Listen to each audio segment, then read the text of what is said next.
Okay, hello. Can you hear me?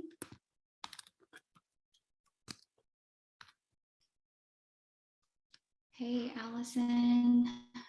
Glad you did. It's so good to see you. Hello. If you could just let me know if you hear me, that would be fantastic. Testing, testing. Hey, Kim. Great to have you here.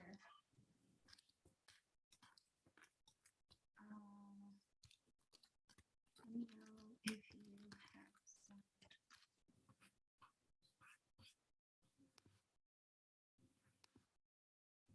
Let's see.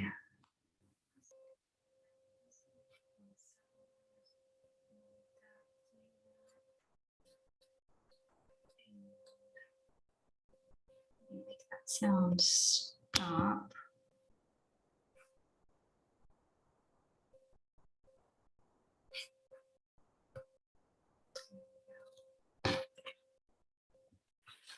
And let me find you guys's. Hey, Fiona. Hey, Ashley. I'm going to post the information to book a reading with me to get the mini reading in just 1 second. Let me just find it here. Hey, Alvin. Great to see you. And here we go.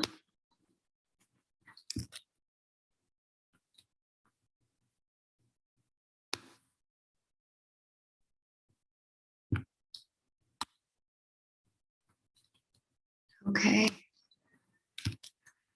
Here we are. Here we go. You can send payment to PayPal or Venmo. Diane, oh my gosh, hi, sweetheart. You were on my mind because I have North Node class things to send you, and I wasn't sure if you would be available, but I have content to send you, Diane, for design work. So for those of you who've done Star School, Diane Pascal is the designer who put the workbooks together for Star School. She's an incredible designer. Hey, Catherine, great to have you. Diane's an incredible designer. She does amazing work. And her work is just chef's kiss. I really love the way she works with astrology symbols. So I have pasted the info. If you would like to book a mini reading, you definitely can. It's listed right there. So you want to send your payment info to PayPal. I'm just doing the astro charts today. I'm not doing tarot, just the charts. So if you'd like me to have a look at your chart or the chart of someone you love for how the Mercury retrograde, the Mars retrograde, the eclipses, or the final Mercury retrograde will play out for you, definitely get booked. I'm super curious. How have you guys found the Libra new moon, the new moon that just passed on Sunday? Please, if you would let me know in the chat box, what kind of experiences did you have with this new moon? I posted over on the main channel that I posted that lunar update early. I'm not sure I like posting it that early. I don't know if it was accurate or not, and I really want to optimize for accuracy. So 9 days out might be too early. Maybe I need to post it more like a week out, but we'll see. You guys tell me if you watched it, was it accurate for you? Totally okay if you didn't watch it. I'm just curious what kind of experiences everyone had with their Libra new moon on Sunday. You would have felt the energy as early as last Wednesday. And definitely we're all still in the midst of that energy, or you could have felt it as early as last Monday, like a Sunday to a Sunday before, up until this Sunday. And then if you've got questions, you can definitely book a mini reading. I can read your chart, the chart of someone you love, or yeah, that's how this works. So payment information is linked in PayPal. Let's see. Energy very quiet lately, Allison says. Okay. MP says, Martha here. Just popping to say hi. Hey, Martha, great to have you. Kim, very harmonious energies from the new moon. Yes, it was a new moon, new beginning energy in our relationship sector. Had a lot of flow energy to it because of the influence of Neptune. JB, wow, it was super dramatic for me, almost painful. I was also born in a retrograde, so things are hard at first and then crystal clear. Got it. Yeah. Were you born in a Mercury retrograde or some other planet retrograde? MP says it felt calm for me, kind of tired, doing a lot of self-care and rest. Very nice. Catherine says very accurate for me. JB, now I'm in complete detachment from a lot of things and my twin. I feel empowered and no longer sad, as if something shifted. Yeah. Diane's feeling more partnership and romantic relationship, and it was intense. Yvette says she's on her way home. Excellent. I can't wait to have you join when you're there, Yvette. JB says Mercury and 5 other planets. Wow. Okay. That's deep. Okay. Stepping into more surety of what I want in a relationship. Good, Fiona. That's awesome. Okay. Love it. Love it, love it, love it, love it, love it. Okay. So all of you have had different experiences, but it sounds like overall it was okay. Catherine says it was completely accurate. Okay. Let me hop over to my payment app and just see what kind of list we've accumulated so far. A lot of endings, and I got mono, so crazy times. Oh wow, yeah, Epstein-Barr, that mono virus is nothing to play with. So I recommend getting as much high quality support as you can with that one, because Epstein-Barr will have a lasting impact for years if you're not on top of the care with it. I'm trying to find my glasses so I can actually see. Let me grab them. One sec.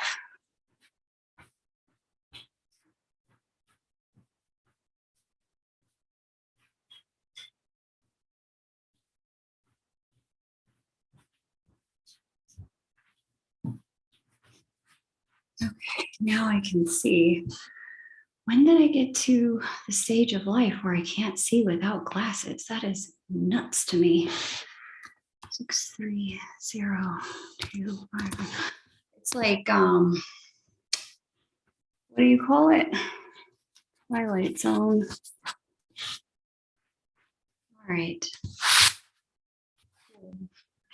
So far on our lovely list, we've got JB and we've got Kim. So I'm going to read for you two. And if anyone else would like to jump on the list, you can. JB, if you could paste birth details for me, that would be fantastic.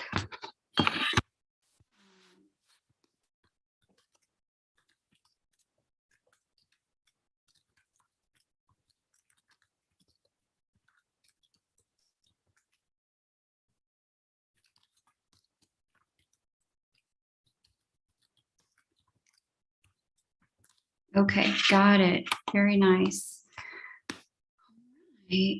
Let me go ahead and pull up chart from JB. Screen.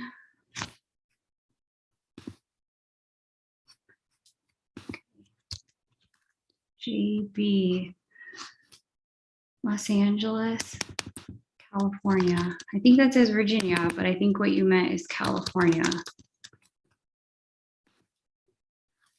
May 6, 1983, 11:38 p.m. Okay. Got it. So here's what we have for JB's chart. And let's just see what we have for, okay, cool. So anyone just joining, welcome. I'm going to read for JB and then I'm going to read for Kim. And then it could be your turn if you decide to jump on the list. The way to do that is to send $25.25 USD over to the PayPal or Venmo account pinned in the blue comment there. And as soon as, why isn't it sharing the screen? Let me try that again. JB, can you see? Am I just not up to speed? Yeah, I'm just not up to speed. There we go. As soon as I'm done with Kim, then I'll be reading for you. So JB's question, let me set my timer so I don't sail off in the wind, which I can do. I can wax a little too poetic sometimes on a chart. JB's question is, what is this detachment energy with my twin flame? It came out of nowhere after I had a dream about him, one of many dreams. Okay, let's see what's going on. Twin connections are represented by the positioning of natal Jupiter and natal Juno in a chart. For you, it would be this right here, the positioning of Neptune on top of your Juno, divine feminine energy, would also be both Juno and Jupiter in retrograde motion in your chart at this time. For many people, when either one of the divine counterparts moves in retrograde fashion, it's difficult for them to feel the connection spiritually at all. And before union energies have really anchored for people, once union energies have anchored, it's less impactful. You don't go through the ebbs and flows in the same way. But with both Jupiter and Juno retrograde, it would put you in a position to not really feel your counterpart in the same way. And what we also have going on here is with Neptune sitting pretty much at the exact degree of your Juno, the glue in the connection from your side has come undone. Neptune dissolves whatever it touches, and Juno there is the energy of the glue in a divine counterpartship. And so when Neptune touches Juno, she can create a little bit of dissolution and kind of expansive spaciousness, like a sense of like, what it will be, what it will be, like just an allowingness in the connection. So my sense is that you've moved into a state of peace and surrender. Neptune requires us to surrender. You can't fight the ocean. Neptune represents the seas and the ocean and the pull of the tides. And so with Neptune in the position that he's in on top of your Juno, there's this relaxedness that's come into the connection for you at this time. And so this may be what is divinely in order for you. Depending upon what your counterpart is dealing with or going through, it may be necessary for the connection to not be at peak pull during this time. Depending upon what you're going through and what you need to focus on, it may be necessary for the connection to not be at peak pull at this time. I definitely see you're in a challenging period with Saturn moving through Uranus on approach to your moon. Sign there in Pisces, Saturn moving through Aquarius, on approach to your moon sign. And there's a little bit of personal focus when Saturn approaches the sign of the moon from the sign before. And it is within degrees of your moon. Your Saturn there isn't within degrees. 3.5 years in. Yeah, I'm launching my own coaching business. Good. Saturn through the second house will be deeply focused on our earned income. And it's been a challenge. Yeah. And so there's growing pains with it, right? And it's no accident. The growing pains are coming with this Mars retrograde in your house of service here, deeply helping you to focus on your lessons in this lifetime having to do with communication and exploring things with North Node Gemini. And this Mars retrograde is really asking you to start exploring the pathways of service. The sixth house is the house of service. So that's what I have for you. Thank you so much for letting me read for you, JB. Appreciate it. Now it is going to be Kim's turn. So Kim, if you would be so kind as to place your birth details for me, I will go ahead and read for you.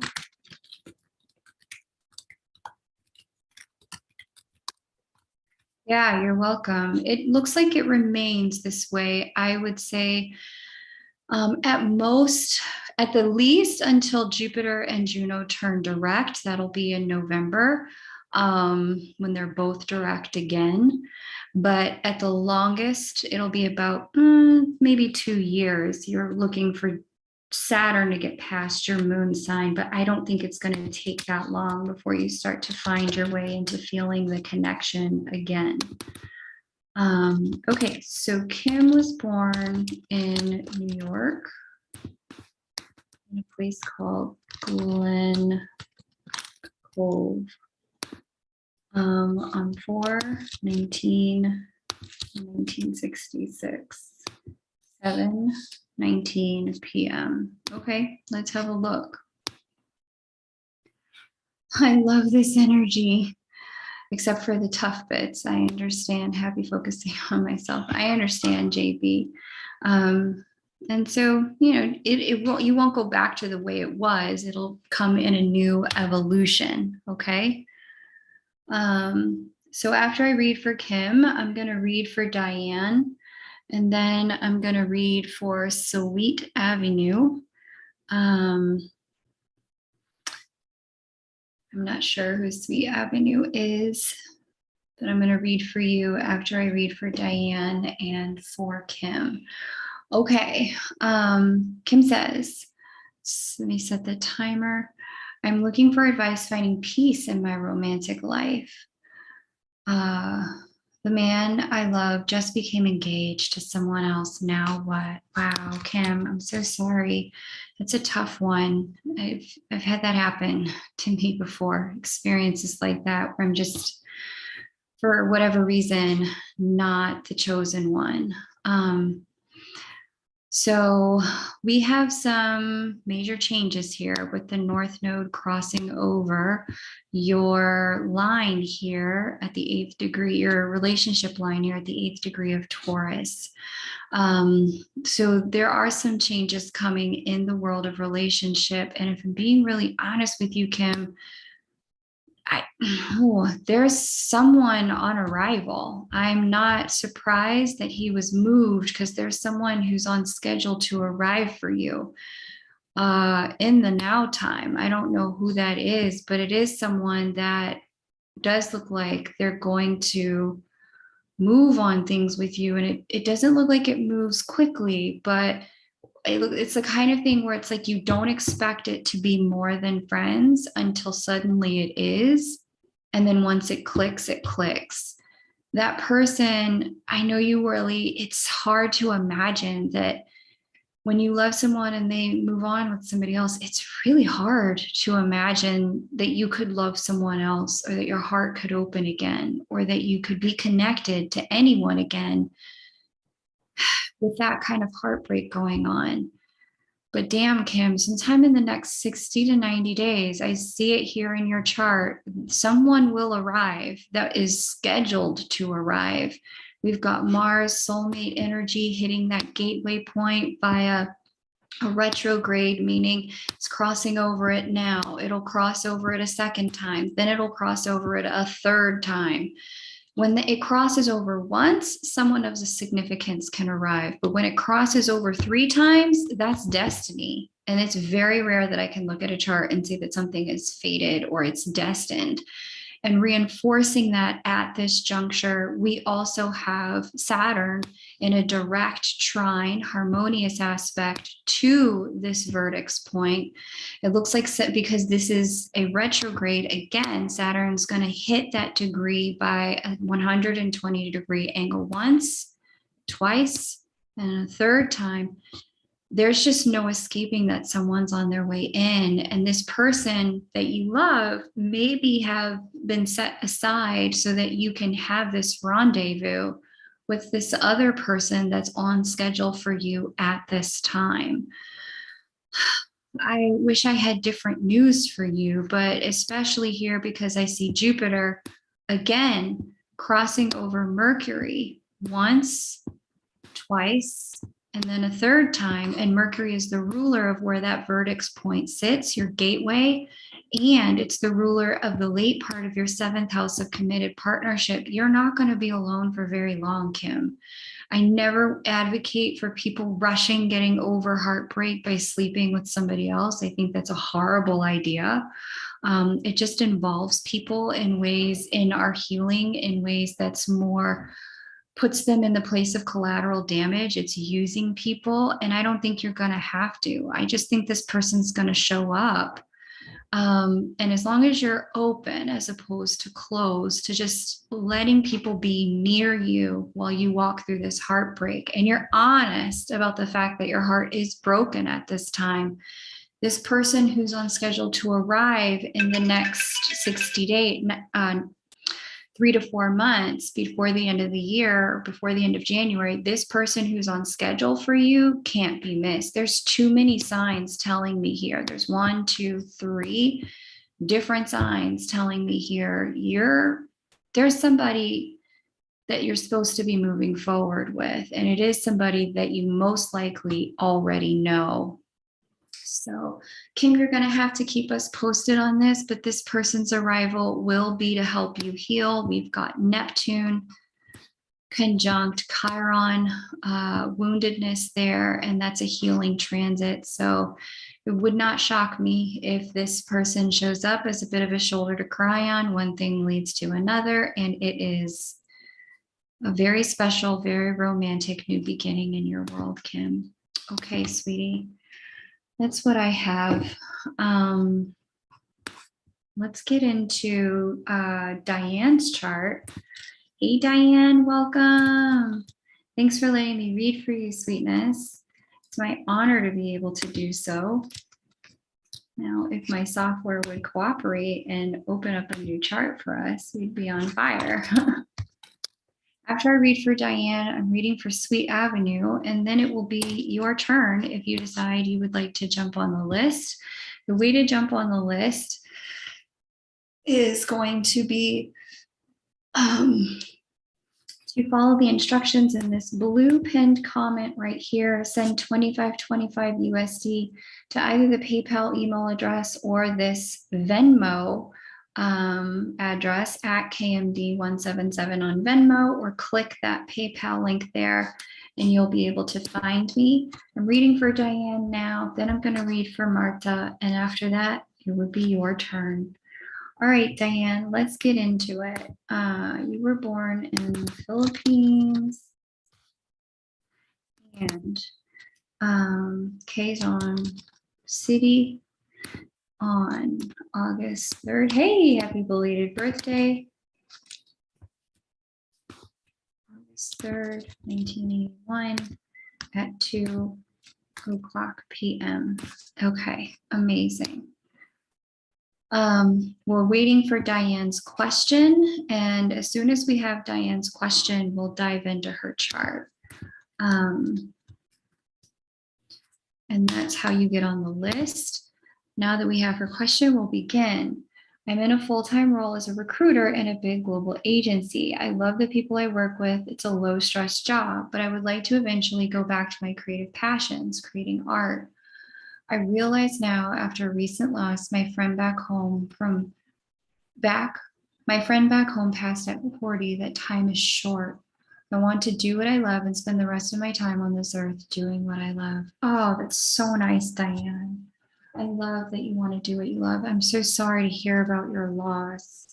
Okay, so is your question, how do I get back to creativity? How do I make money creatively? Is your question, should I look for a creative job or work for myself? Like, what's the question around this for me?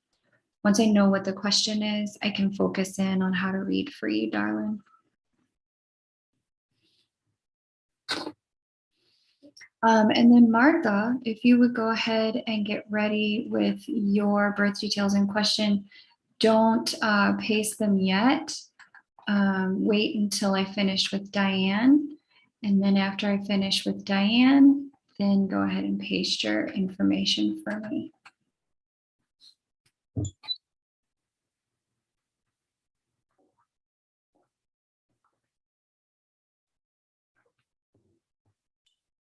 I work for myself as a creative business. Got it. You definitely have the fortitude for it with this incredible Leo stellium in your chart. Like, damn, you have a lot of capacity for working for yourself, especially with the sun at home in the sign of Leo. But when I look for entrepreneurial markers, I'm looking for either a significant amount of cardinal energy. Cardinal's the sign you have the least of, or I'm looking for placements in Capricorn or Aries, and I don't see very much energy in either. I have a prenatal eclipse and some minor asteroids in Capricorn or Aries. You do have great placements here in Libra, which is good. All 4 of your placements in cardinal signs are in the sign of Libra.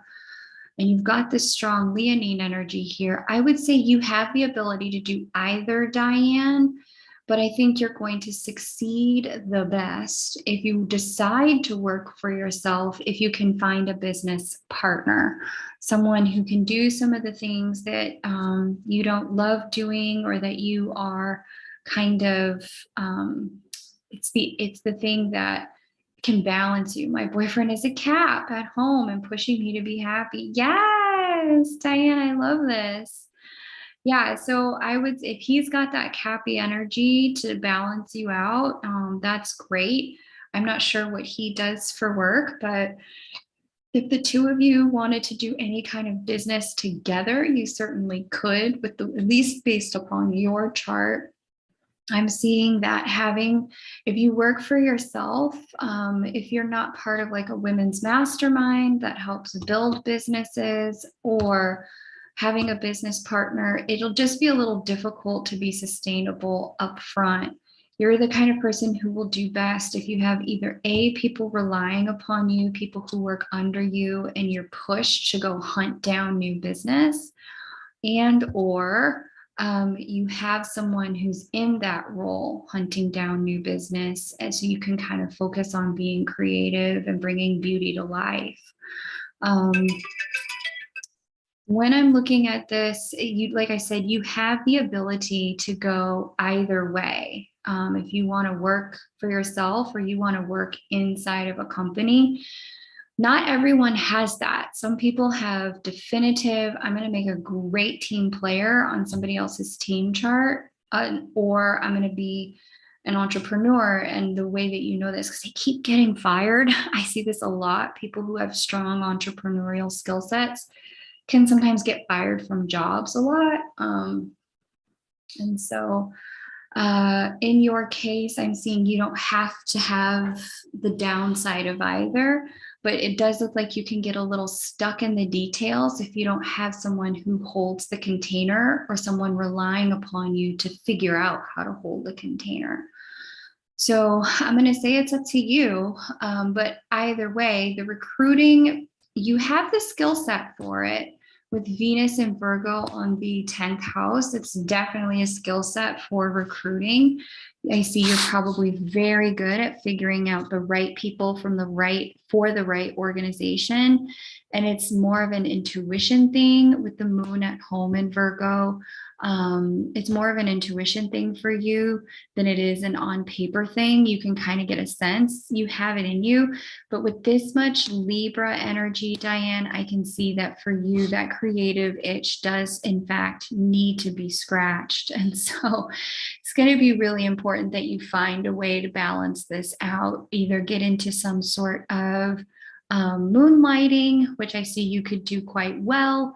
And if you don't want to do any moonlighting, finding a way to maybe scale back so that you can keep the doors of the business open, like moving to part-time in some way in the recruitment world. But like I said, it's going to be up to you. And I do see that business partnership over the long haul is going to be much better for you than trying to freelance or solopreneur yourself. Okay. That's the one recommendation I have would be to find, like, you create a shop maybe with your husband who's got the copywriting where the two of you are building out brands together. I definitely could see something like that working really well. Okay. Thanks for letting me read for you, Diane. I will be in touch because I do have some workbooks for you to put together. I have at least one workbook for the North Node class I'm going to teach this winter. So, hey, Mystery, nice to see you. Welcome. I'm going to read for Martha now, and then I'm going to read for Ginger. Okay. Thanks, Ginger. I got your payment. You're on the list, sweetheart. Hey, Kimchi, nice to see you. Welcome. Great to have you here. You can get on the list if you want. I'm reading for Martha now. After I read for Martha, it will be Ginger's turn. And after Ginger, it's all you if you decide to put in your payment to have me read for you. But yeah, let's go ahead and pull up a chart for Martha. Burlington, Vermont.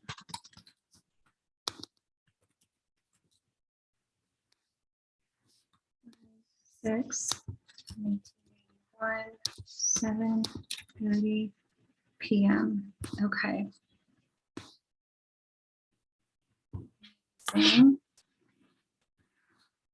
All right. I'd like to know my lessons or to-do list items for the rest of 2022. What should I be focusing on? Hey, Kanisha, so good to see you, sweetie. It's been a minute. I still remember that epic reading we had for you the last time you rolled through. For you, Marta, we've got Uranus bearing down on your sun in retrograde fashion. You've already been undergoing incredible transformation, growth, and change. And because of this, you've been awakening to your internal wounding with Chiron sitting on your sun, and any stories you may have had about not feeling good enough about certain things in your life or about who you are in romantic partnership and your value and worth to other people. You may have even told yourself, oh, well, I'll just be alone, no big deal, in your lowest moments. But I want you to cancel that energy, cancel that plan. Because with Uranus in movement and the North Node in movement over your 7th house cusp line, Jupiter having entered the beginning of the 4 relationship houses, Jupiter expands whatever he touches, and Saturn squaring your sun in 90-degree angle retrograde fashion, you are in for a new beginning in love in a way that you may not have known was coming, but it's on its way. And this last little bit of time, Saturn and Uranus squaring, sitting on top of your sun, is trying to get you to clean out your metaphorical closets and limiting beliefs about romance, love, and your worthiness in it. Trying to get you to clean these things out so that you can be ready for love to arrive, because it is coming. And it's coming really soon. It's going to be here. So Jupiter expands whatever he touches. Whatever house Jupiter is in is the house that's up for expansion and growth.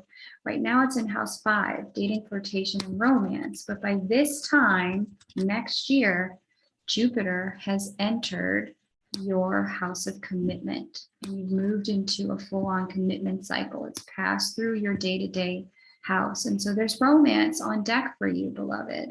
There's love on deck for you. And this period of time that you're in, this last little stretch of this year, is trying very hard to get you to get to the point of releasing anything that's stopping you from believing you can have it, you're worth it, that it was on the cards for you in this lifetime, and that you don't have to go without.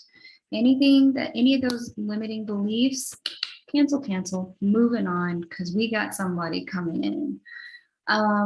This someone coming in does look to, like I said, arrive by this time next year, but certainly well before that, there's an option for someone to be here in the now time, especially because we also have Saturn in trine to your gateway point as well. And Mars going to retrograde over your gateway point as well. So there is someone on schedule. They're arriving anytime between now and the beginning of next year. I'd say by the end of the first quarter at the very latest.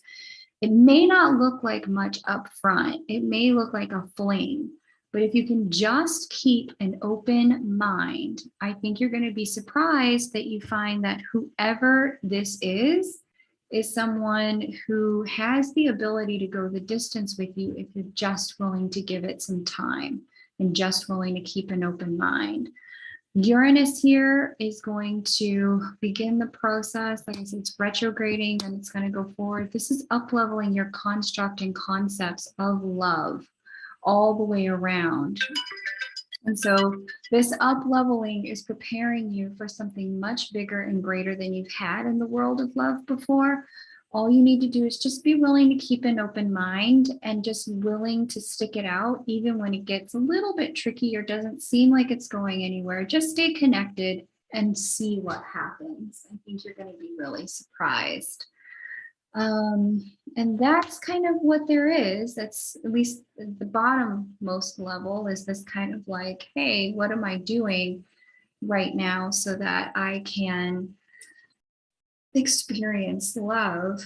I didn't even get into Mercury retrograde, Mars retrograde, or the final Mercury retrograde for you. But they also seem, I'm going to be honest, they seem to be love and relationship related and about self-worth and havingness for you, just to put a shorthand on it. I don't mean to do that when I do that. What I mean to do is do this. There we go. All right, MP, so thank you. Now I'm going to read for Ginger. Ginger, it is your turn.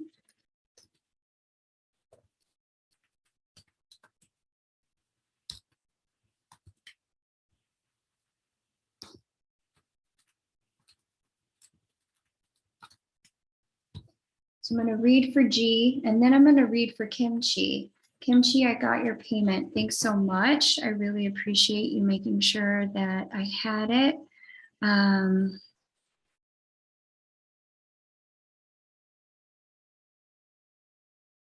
Okay. All right, G, let me go ahead. Wow, okay, I'm trying to absorb it.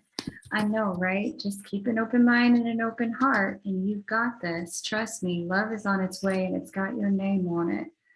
Okay, Houston, Texas. Let's see.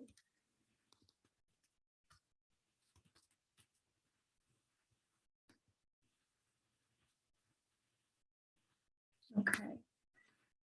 12, 11, 19, 58.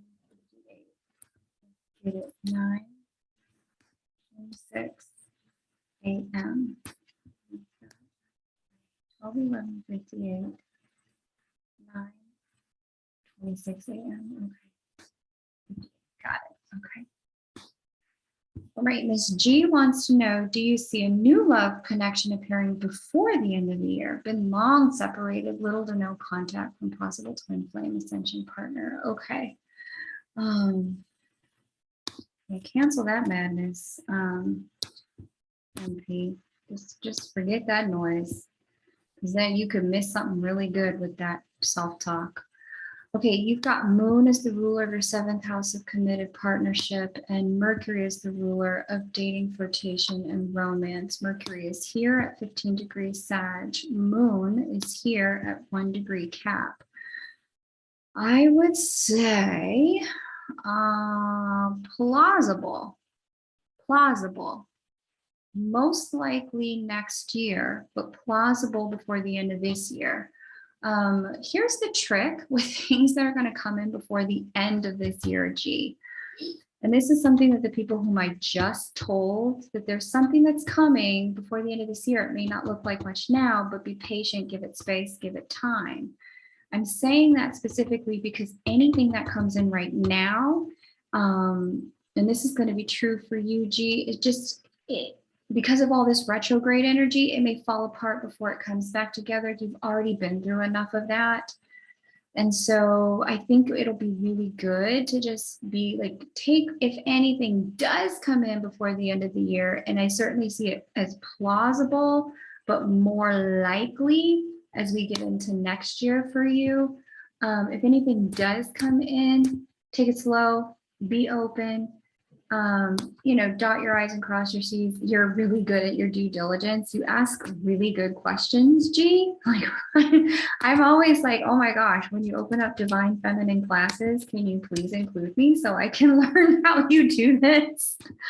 You ask such good questions. See here where Jupiter and Venus are connecting here next year.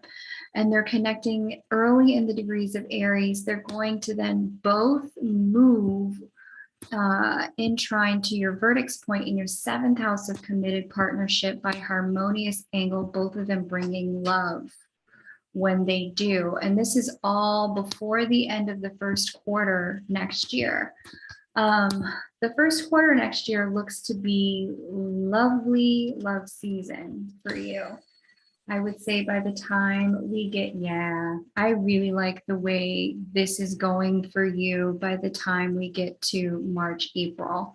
As soon as we get to March, April, it looks like I would be shocked if you're still solo by that period of time.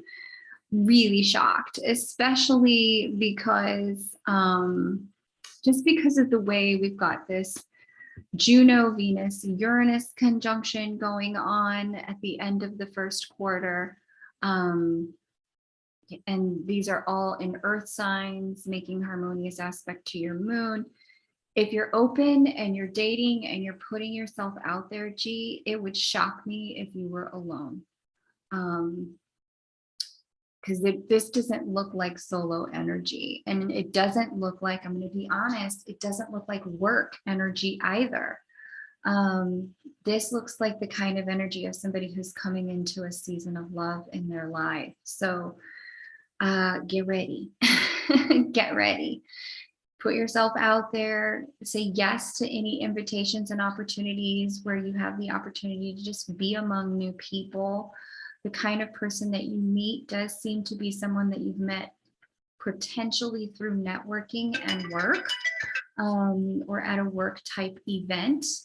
And via this avenue, it's like something just kind of sparks and you're just seeing where it goes. If it happens before the end of the year, just take it slow. Take it very slow, because the retrogrades could see that person still wrapping up a relationship of some form or a heartache of some form on their side.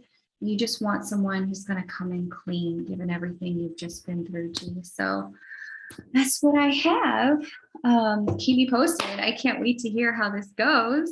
And keep me posted on how the project's going. If that project ended up wrapping and if it's going to be able to come to market soon, I'd be curious what you got up to, and how it all went. Okay, Kimchi, it is your turn. Thank you so much. I'm going to do Kimchi, then I'm going to do Mystic Rose, in that order. Thank you so much. So after I do Kimchi and Mystic Rose, then it is your turn.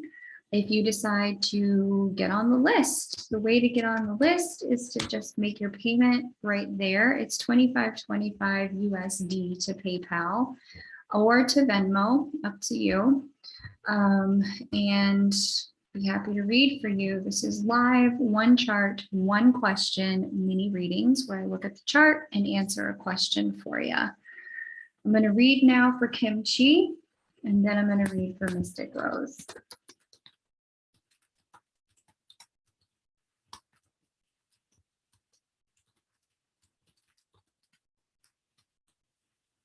Go.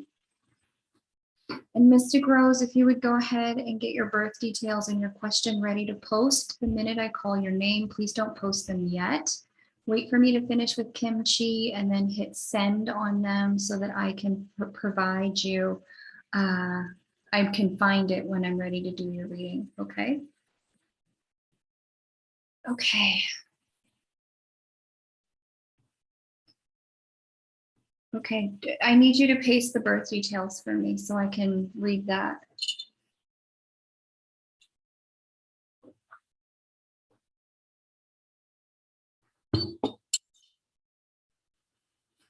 I will be right back waiting for Kim to post her birth details.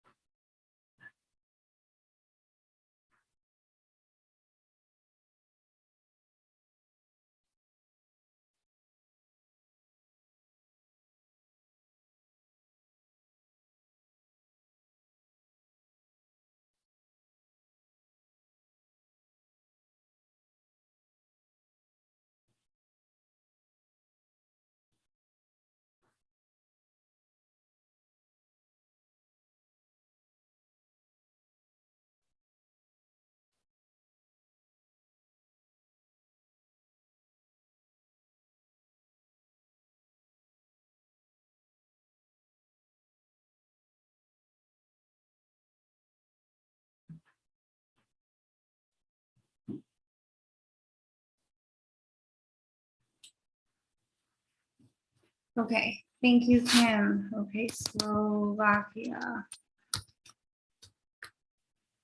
And men.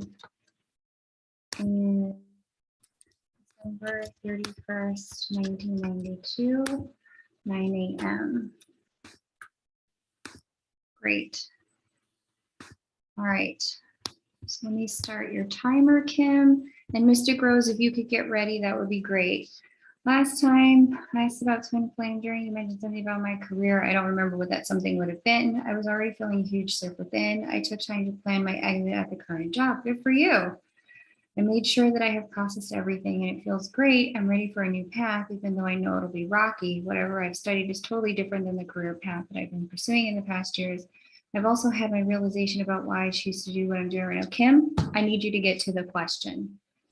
What is the question? Your timer is running. Mr. Gross, go ahead and get ready because as soon as I'm done with Kim, I'm going to move to you. And if anybody else would like to jump on the list, you can certainly do that. I'm reading for Kim now. And then as soon as I'm done with Kim, I'll read for Mr. Gross and then it will be your turn.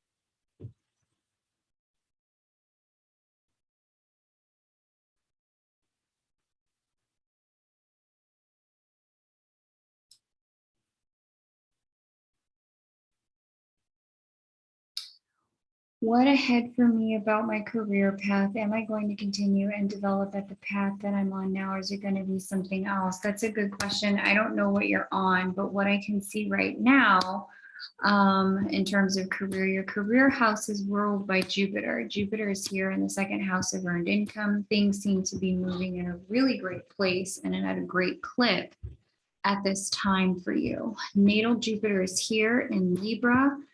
During this time, we've got Mercury retrograde.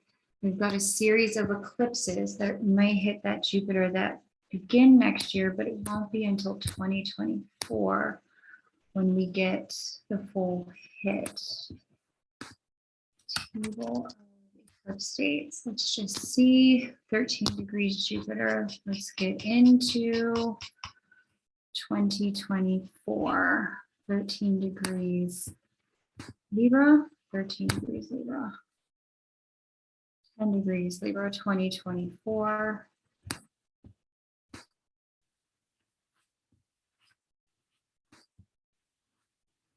Yeah, it'll be 2024 here. Solar eclipse, October 2nd. That doesn't look like a change though. It looks like a promotion.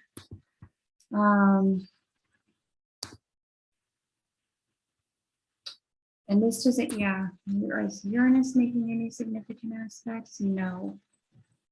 Pluto, no. June, Saturn, where is Saturn? Saturn return, no. If anything, I see you moving along this path in expansion, Kim. I see this being a major expansion for you with one major up level coming in 2024. And the up level gets you to a place where you're making more money and there's more visibility when it comes in 2024. But between now and then, this is your new beginning. This was the major shift. This period of time where you've got this thing happening, where you're expanding, you're opening, it's like this, I see you went through a major closing the last 4 years. Now you're going into an opening cycle and an opening season. The only thing about this that I would say to be careful with is the period of time right around that time that solar eclipse happens in 2024 that hits your Jupiter. There will be some challenges that seem to go on for you in the world of family. And perhaps in service where it does look like in order to go bigger, you have to let go of certain things. And in order to let go of certain things, it looks bittersweet, if I'm being honest to you, where certain things are just closing out on their own. And it's making space for you to be able to take that next step and to get bigger in your career. You've already been through the major closing. I wouldn't worry about needing to let go of anything else. It just looks like some things are organically going to need to be let go of as you move toward 2024 so that you can expand.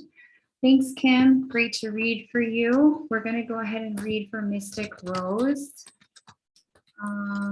Please paste your birth details first, then your cue.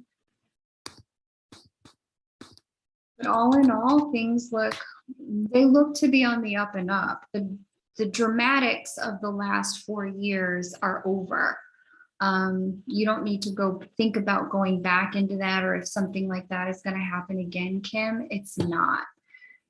This is a building stage for you. You just came out of a closing phase, and there's going to be one more set of closings when you quantum leap in 2024, but nothing like what you went through before. Okay. Hey, mystery. Yes, it can be Madeline's turn after I read for Mystic Rose. Mystic Rose, it is your turn. Please paste your question. And let's see who else has joined here. Thank you. You're welcome. Kylie, great to see you. Welcome, doll. So great to have you. Okay. I'm going to read for Mystic Rose, and if you would like to jump on the list, you can. Mystic Rose is the person I'm reading for now, but if you pay and jump on the list, then it would be your turn next. Okay. Hey. Welcome back to Vent. Keto. 5, 1976. Okay, birth time unknown, no problem. Okay. Hi, having gone through big changes recently, relocation, job, realizing the biggest blessing union with my twin. I wonder what's in store for the next 3. Good question. So we've got Mercury retrograde here at home. Then as soon as it wraps up, Mars retrograde kicks in over here in your first house. These are both identity houses. Then as soon as that wraps up, we've got final Mercury grade over here, Mercury retrograde over here in the 8th house. This is the house of endings and completions. This Mercury retrograde, ooh, you have a lot of Taurus energy. I never really noticed that quite the way I'm seeing it today, Mystic Rose. That's a lot of Taurus energy. Most of it tail end. So this Mercury retrograde is hitting you and bringing in it's giving you the chance to see lost opportunities. This Mars retrograde.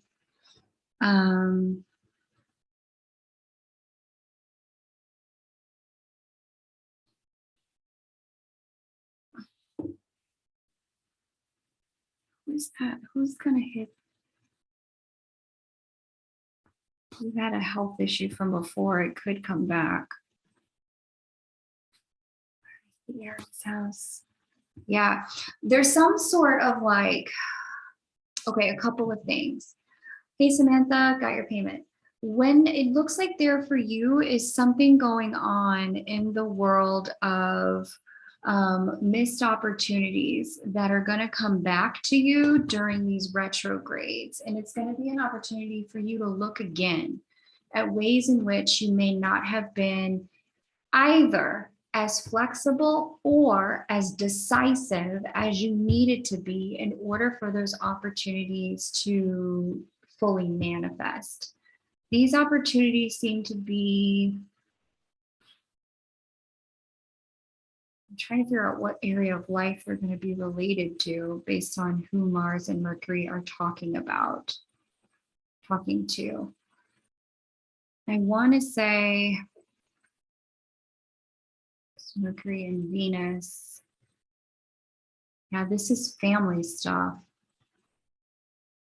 There's something in the world of communication with your family that has it this period of time. There's something you're supposed to just sew up in the world of communication with your family. I don't know what it is, what you haven't said, or what has been held back, or what's been unresolved. But this segment of time between now and the end of the year is for you to say the unspoken words with your family.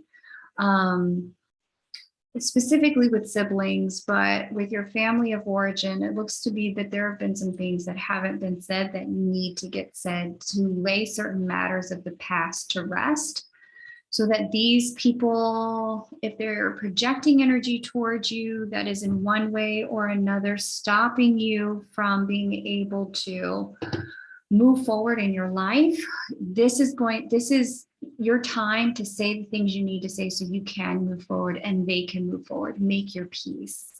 That's what this seems to be about, making peace with the past, in one way or another. If there's a promise that you were supposed to fill on that you have not been able to, explain why, make your apology, and make your peace. That's what's being asked of you in this energy, Mystic Rose.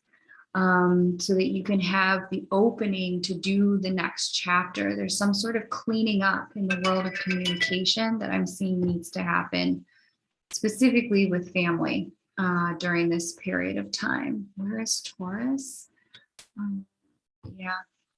Yeah, and it may be if your parents are long gone, or if you were raised by aunts or siblings who are long gone, it may be about making your peace in your heart. Doing some forgiveness work. There seems to be something about forgiveness work that you're being asked to take on and asked to let go of in these final months of the year, so that there is no story from your past about that limits you in terms of whom you can become. Okay. That's what's going on here. All right, so Samantha, it's your turn. Thank you so much for your patience and for your payment. Please paste your birth details first, your cue. After we do Samantha, then we're doing Julia, and then we're doing Kanisha, and then Pallavi in that order. Let's just double check here the payment apps, make sure I've got everyone on my list that has paid. You're welcome, Mystic Rose. Welcome the vent.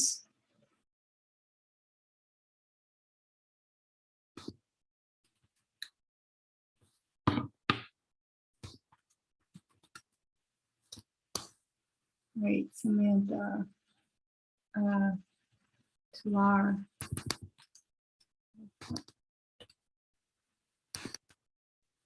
3/18/1987. Do we have a birth time, Samantha? How the last of the year is going to be. Let me know if there's a birth time, Samantha.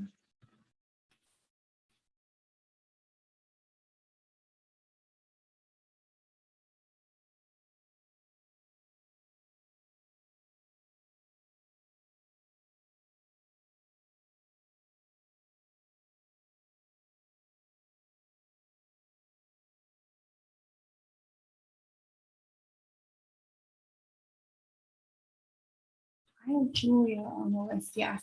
So I'm going to read for Samantha. Julia, if you can get your question ready, you're going to be next. 12:45 a.m. Thank you. Oh, it's p.m. Sorry. Okay. 12:45 p.m. All right. You want to know about the last 3 months of the year? Let's get into it. Okay, so last 3 months of the year, we have a Mercury retrograde that's happening now. Within days of its completion, we have a Mars retrograde that begins, and that's over here in your 11th and 12th house. And then we complete with another Mercury retrograde over here. And the 7th house of committed partnership. This is going to be interesting. Mars retrograde only goes back to the 8th degree of Gemini.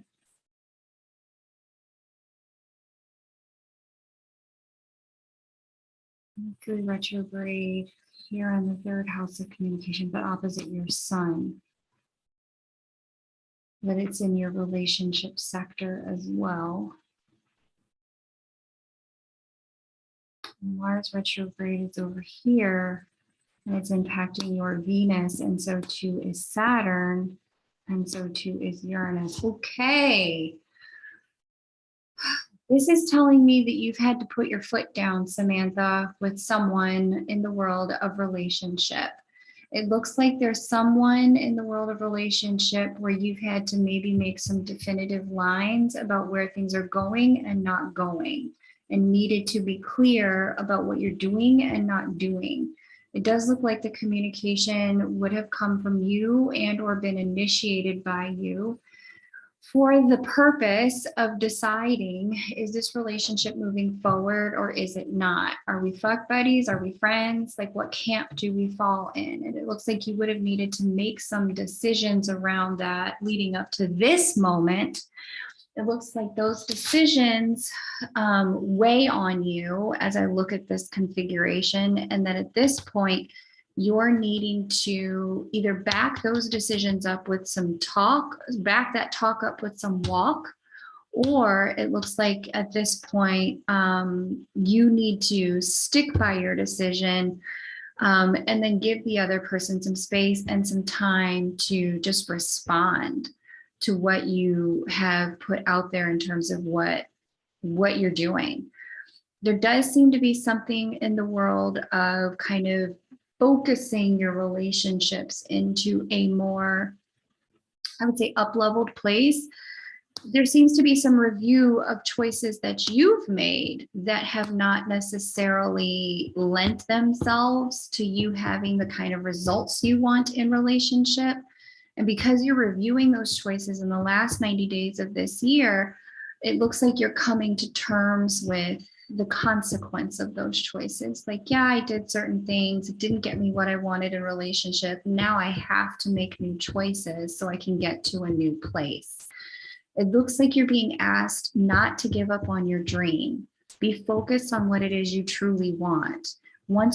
Because what's happening right now is the universe is revealing to you where your actions, that's Mars retrograde, and your words, that's Mercury retrograde, have been counter to the relationship that you ideally want to have, that you can have, that Uranus is trying to bring into your space, and so too is Saturn as they act on this Venus. They're trying to help you get to the place where love can manifest the way you want it to, by helping you get out of your own way with your thoughts, your words, and your behaviors. So take these next 90 days to let the universe show you where you have been shooting yourself in the foot, sabotaging yourself with your thoughts, your words, and your actions. Clean those up, get things in alignment, whether you're dealing with another person or just recognizing I've got to show up differently if I want a different result. If I want a different output, I've got to get a new input. Let the universe in these last 90 days school you on where your new inputs are so you can get the relationship that you actually want to have. And either the person you've been dealing with will step up to meet you there in this union window, or somebody new will. Okay. That's what I have for you, Samantha. Thank you so much for letting me read for you. These next 90 days are definitely about cleaning up words and actions, getting yourself fully congruently aligned so that you can have what it is that you want in the world of relationship, because it is possible. I'm seeing you being moved into a period of time where you can get what you want, but this last little bit is about cleaning things up so you can have it. Okay. All right. So we're moving on to Julia. Born in Mexico City. 8/7/4. Birth time 6:25 a.m. Okay. So I'm going to read for Julia now, then Kanisha, then Pallavi. As soon as you would like to add If you would like to jump on the list, you definitely can. The way to do that is listed above. I'm also going to paste that here. If you'd like to jump on the list, it would in fact be your turn next. Julia, let's get into it. My question is, will I have a favorable outcome for me and my daughter if I try to pursue full custody? That's a big question. I don't think I can answer that. Or when would be the best time astrologically for me for the court case? Samantha, the stars don't lie. They put a mirror in my face too. Children are ruled here by your 5th house. That's a Jupiter ruled house. Jupiter is in Capricorn. What's the degree? The 3rd degree. This is like asking me, am I pregnant? Or, you know, when will I get married? I can't answer that type of question, but if you're pursuing things at this time, things do seem generally favorable. I mean, you know your situation better than me, right? Like the judge isn't going to rule in your favor if you cannot financially support your daughter, right? And if there's addiction or, you know, you live in a home with somebody who's been abusive to you and your daughter, the judge is just not going to rule in your favor. And there's nothing the stars can say against that, right? You got to have your common sense ducks in a row. All of that to say, it does look like there is some favorable energy coming through for you. If I'm looking out at next year, and that far out, let's go to here. 3. Let's go to here. 2. Yeah, I would say by February, January, February, if you start to move in that direction, things do seem to look very favorable for you. But you also, like I said, you have to have the things you need to have in order. You need to have your paperwork in order, your defense about why sole custody is necessary. You need to have evidence if there was abuse going on with the father in some way, or that he's been negligent or exposing your daughter to harm in some way. You need to have evidence of that. Got to have a job, a way to support the child. There can't be evidence against you being not able to support the child. You need to have your pieces in order for the stars to help you. Presuming you have all of that, I do see the stars do look favorable. In February of next year, we've got Jupiter, we've got Venus harmoniously aspecting natal Jupiter, which is the ruler of your 5th house of children. So it does look very plausible in January, February for you to get a favorable outcome on that. Presuming you've done your piece of the work. Remember, this is a co-creation. This is not just the stars gift us things because it's because a certain date on the calendar hit. This is, I showed up and I was ready for my part of that. And because I was ready, the stars could work with me where I was at. And if you're in the place where you've done your part of the work, it does look like things go very well for you at that point in time.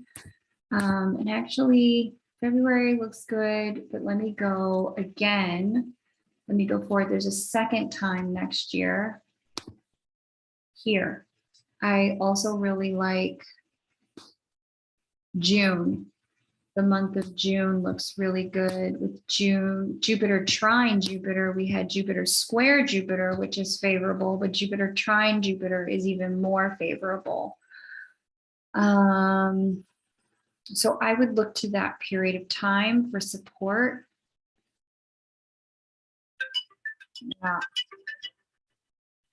Yeah. And just make sure you have everything you need in order so that there's just no way. Like if your caseworker gave you a list of things you need to have done, get 100% of them done, not 80%. Get 100% of those things done if you want to make sure that you end up with sole custody. It does look favorable by June, assuming that you've gotten your side of the street taken care of, Julia. Wishing you the best of luck with that. Okay, we're going to read for Kanisha. Thank you so much. Julia.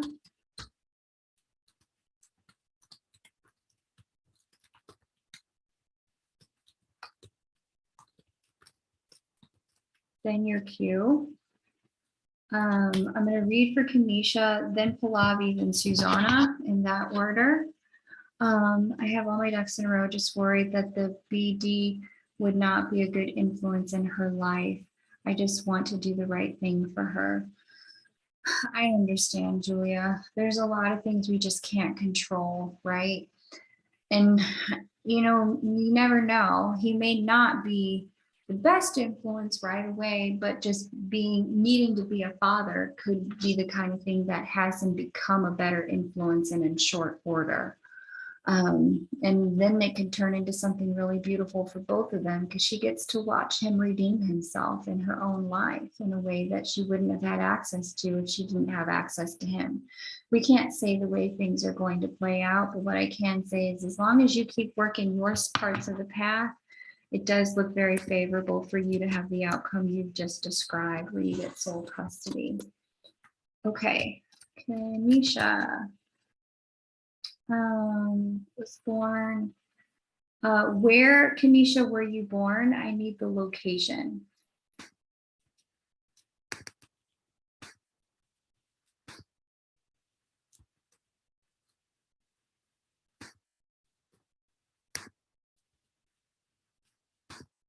Okay.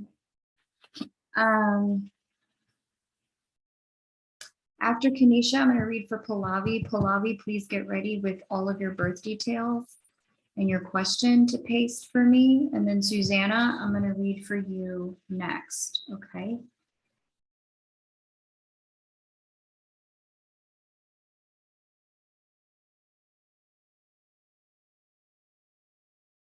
Thank you, Vivint. And thank you, Kylie, both of you. I'm so grateful you guys are here. So good to have you guys.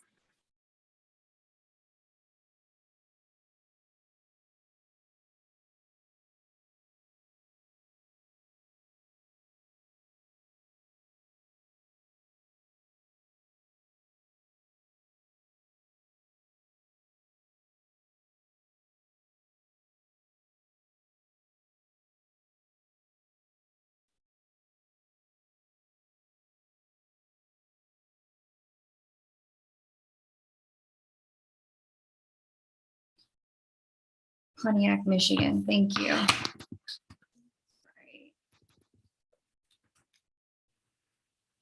let's get into this. Let me get your timer together. All right. Pallavi, get ready. As soon as I'm done with Kanisha, I'll read for you. Kanisha asks, what's in store for me for the rest of the year? It should be my main focus. Let's take a look.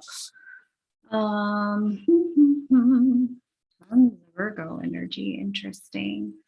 And tons of Cap energy, also interesting. Okay.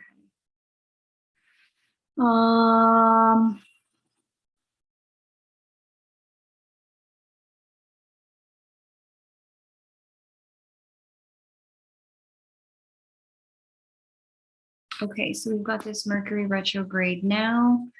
It's in your 8th house of endings and completions, taxes, and legal stuff to some degree, other people's money. Then we've also got Mars retrograde here, 6th house. Okay, things you can't control and children. And creative work and projects. And then we've got a final Mercury retrograde here in Capricorn.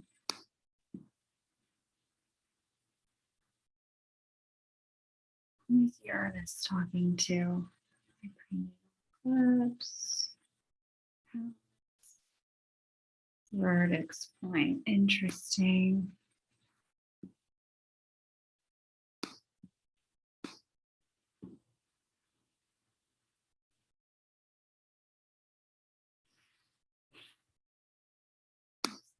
It's been talking to your natal Mars. Who is Saturn talking to? vertex point as well.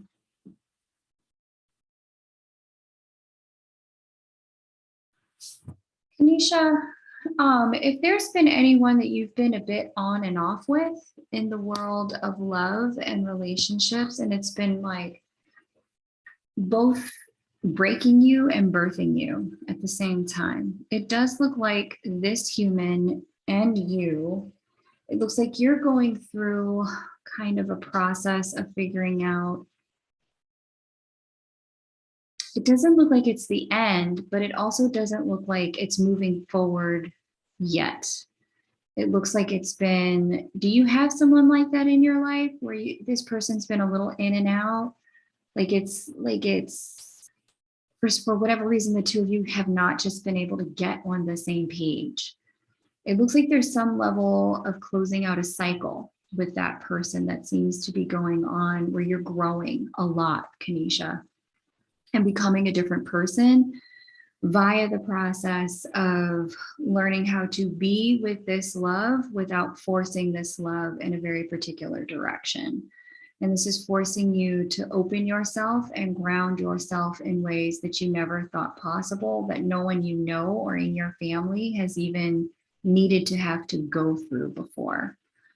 It does look like if it's not that, the other way I'm seeing this potentially be interpreted is that there's some level of family stuff, again, with the family, some level of family stuff that needs to get wrapped up. It does look like there's an ending to, I want to say, a level of maybe codependency in the way you interact with certain family members or the way that they interact with you, where neither of you is free to be who you really are.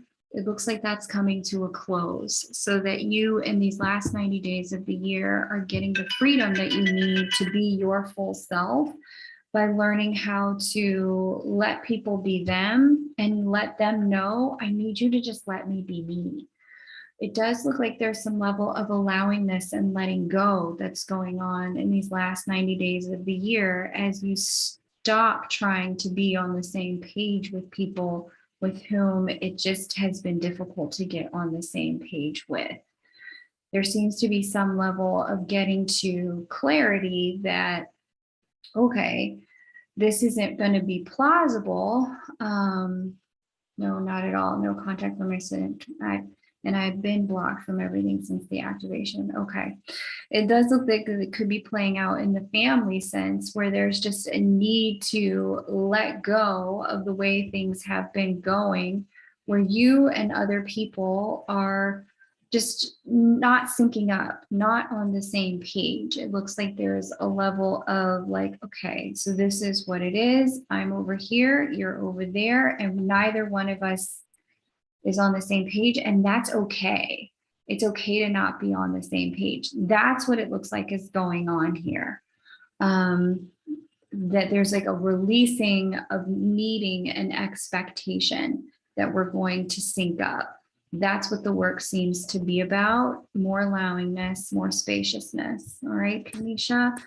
There looks to be a level of conversations, if I'm being honest, that need to get had in order for this to unfold, where you are saying to someone or someone is saying to you, I just don't see us getting on the same page. And that's okay. You're not doing it wrong. I'm not doing it wrong. But we can't keep trying to make ourselves be doing the same things anymore. It's not going to work. You go do your thing. I will do mine. Okay. So that's what that seems to be about there between now and the end of the year. Pallavi, it is your turn, darling. Please. Oh, Pallavi, you've already pasted your birth details. Thank you. Grace is on the list. Okay.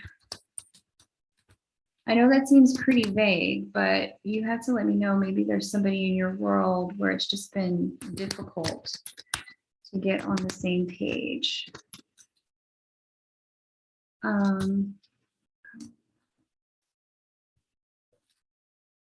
Bangalore.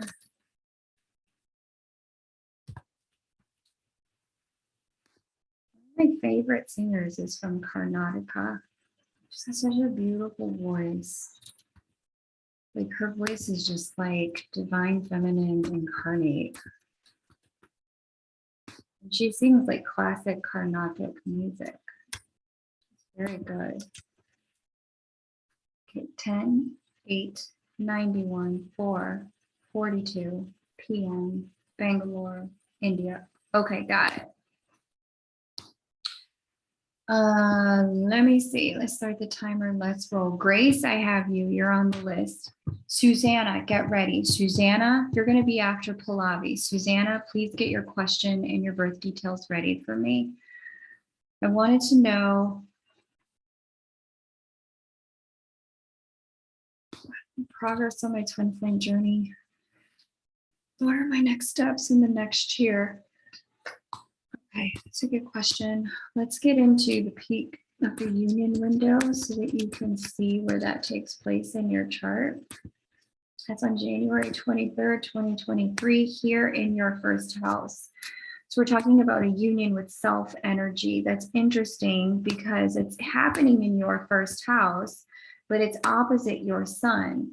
Whatever the sign is that's opposite your sun sign, that's the sign that will, when there's activity in that sign will always represent activity in your relationship world. So when there's activity in the world of Aries, there's always something happening in the world of relationship for you because you're a Libra sun sign. However, the interesting thing about this is that even though it's a relationship thing, 7th sign from your sun, it's happening in your first house about you, your essence, your integration, your life path, who you are.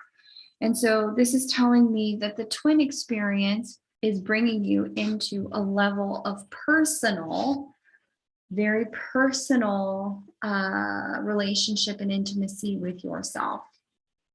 And that this union window is sparking that relationship with yourself and who you are and who you're meant to be. I see Saturn and Uranus here in your 12th house, really bringing you into a season of self-love as they make harmonious aspect to your moon. There seems to be some level of rebirthing going on in your subconscious mind that's really supporting you in becoming the kind of person that you actually want to take on a date and you actually want to make love to and to be with, Pallavi.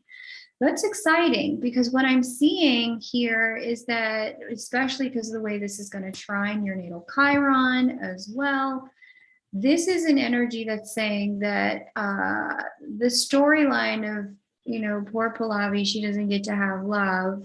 Everyone else gets to have love for her. That's over.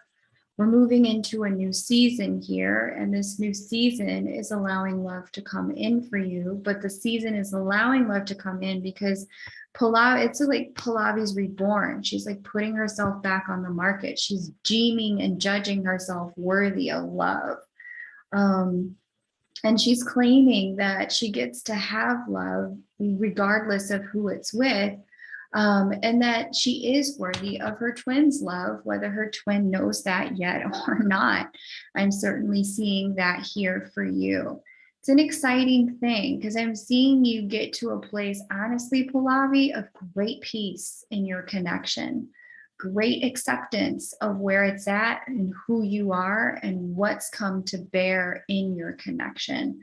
I'm seeing you come to a place of surrender with it, because you've come to a place of acceptance of yourself, how you've shown up, what you've learned, what you've given, what you've done, and what you haven't done, Pallavi. I'm seeing that this season is your season for coming home to yourself. It looks like a homecoming. It's a really, really beautiful energy for you. I'm loving seeing this. Just seeing if there's anything else about this with your twin experiences. No, it looks like everything you've been working on up until now when it comes to your twin connection is leading to this kind of sense of no matter where it falls, I know what I've gotten from this is a self that I prefer than any self I've ever been. And this self is the self that I will cherish until the day I die. I deserve a line with my twin and a life with my twin and nothing else. Yeah, it does look like that, Pallavi. Like you're getting to the place where you are really claiming your own union energy for yourself and the way that that's playing out for you. No matter what he or she is doing, it looks like you're getting to the place where you are like, nope, union energy is mine. The end. That's the only option for me. Union energy is mine, and it's clear that it's mine, and nothing else is going to happen for me but that.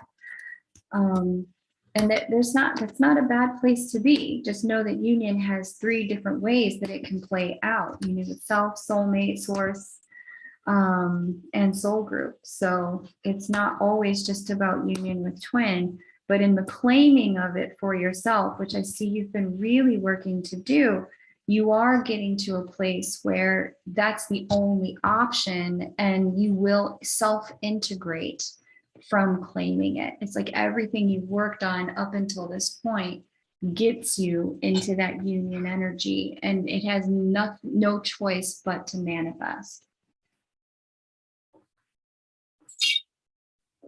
Okay, let's get into Susanna's chart.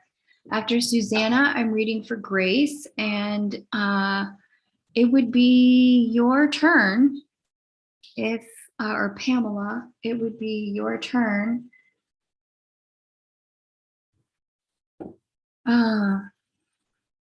If you decide to jump on the list. Okay, just double checking here. Yeah. All right.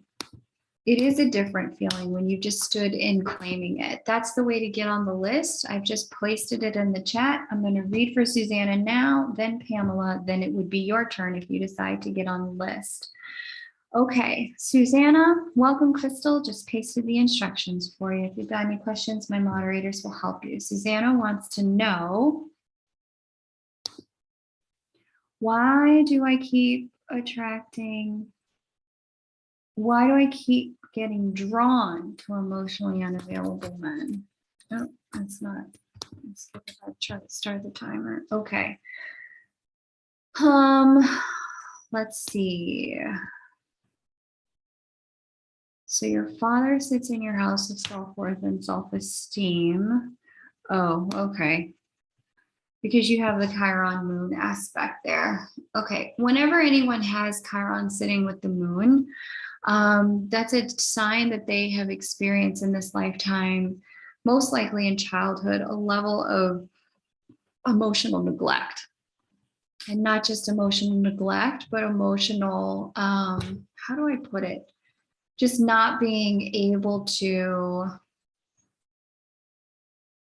connect, like somebody experienced like emotional abandonment in their childhood.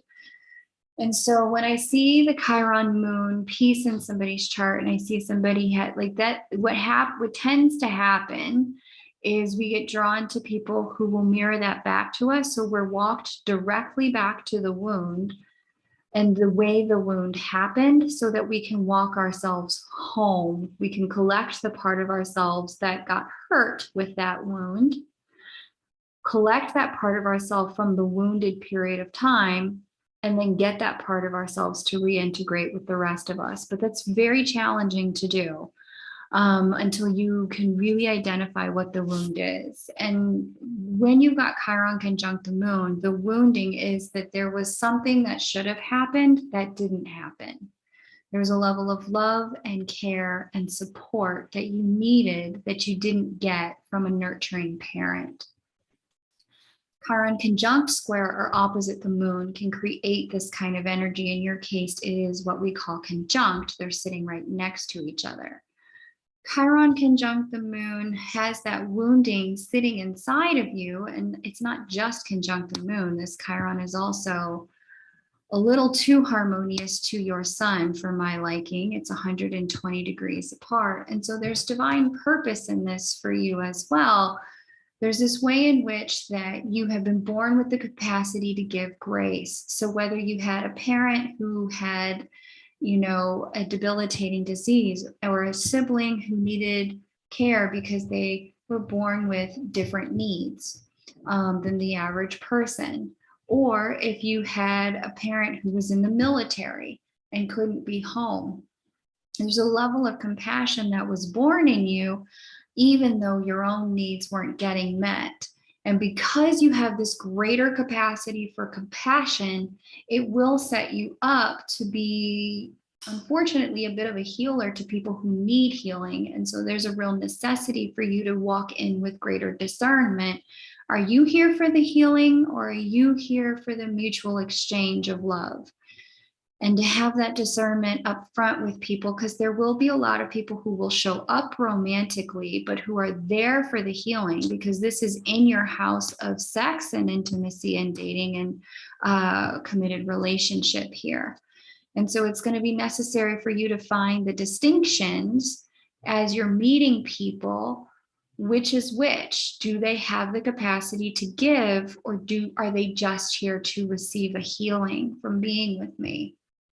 And so this is why you attract these people. The answer and the solution rests where your Mars is here. And this is about taking action to demonstrate your who you are to yourself, to stand for yourself, to be yourself, to be honest with them about yourself and your journey. The other solution is over here with your Pluto. And this is about revealing your fears with these people, being truthful about the fact that here's where I've been, here's what I want, here's what I can't work with, and being with those things up front with people and giving them the option to say, look, like I can be with that, or that's too much for me. I just thought this was a fling. If they just thought it was a fling, chances are they showed up for the healing, and you can throw that fish back in the sea. Okay. That's what I have, Susanna. I'm sorry it's been such a long road with that pattern. I know that pattern intimately, and I'm wishing you the best in overcoming it. If anyone can overcome it, it's someone with that beautiful Pisces stellium that you have. You can definitely find the self-compassion you need to heal yourself. Pamela, it's your turn.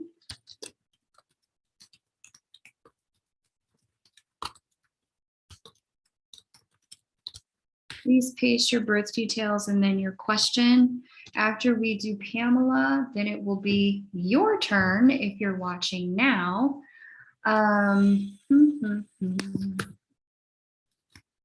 If you decide to make your payment, the way to make payment is just paste it there. If you'd like to jump on the list, you can. It would be your turn right after Pamela. Okay, so Pamela was born in Meriden, Connecticut.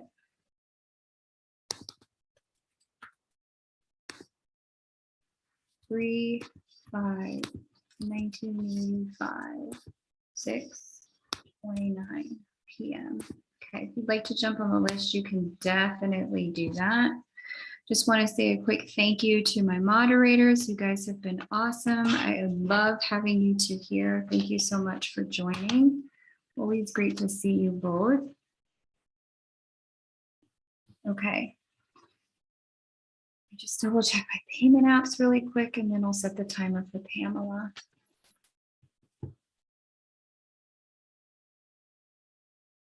You need all the messages. Oh, good. I'm glad that I could provide.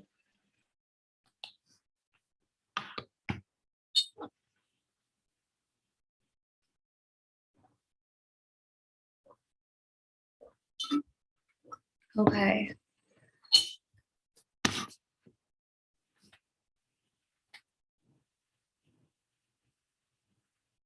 Where's the timer?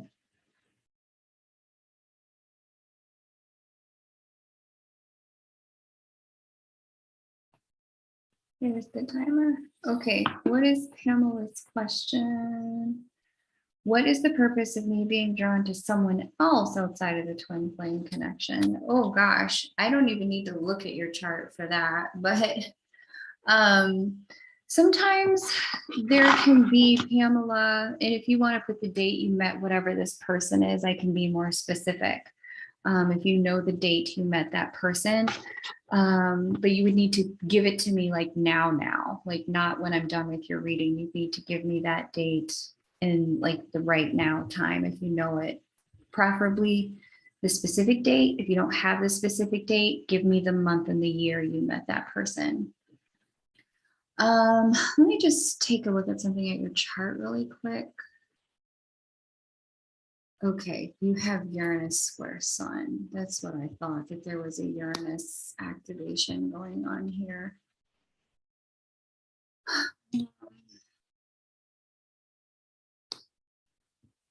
You've known the person since before. Okay. And is your Saturn retrograde? No. Moon in Leo. Okay. I love, I know you meant nowhere, but I really love it popped out of never. I'm gonna have to start using that. I know you meant it was a typo, but I really like that it popped out of never. I'm gonna have to use that. And your twin introduced you to this person. Oh, okay. That tells me everything I need to know.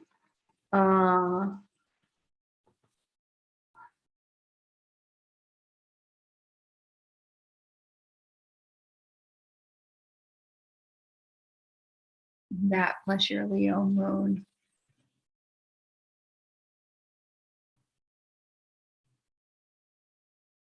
Yeah. Okay. Listen. There's when you have the Leo moon, you're more sensitive to neglect than a lot of the other moon signs are. Many of the other moon signs can get along when the plant of love and emotion isn't watered. They can survive in that. They can survive a bit of a drought.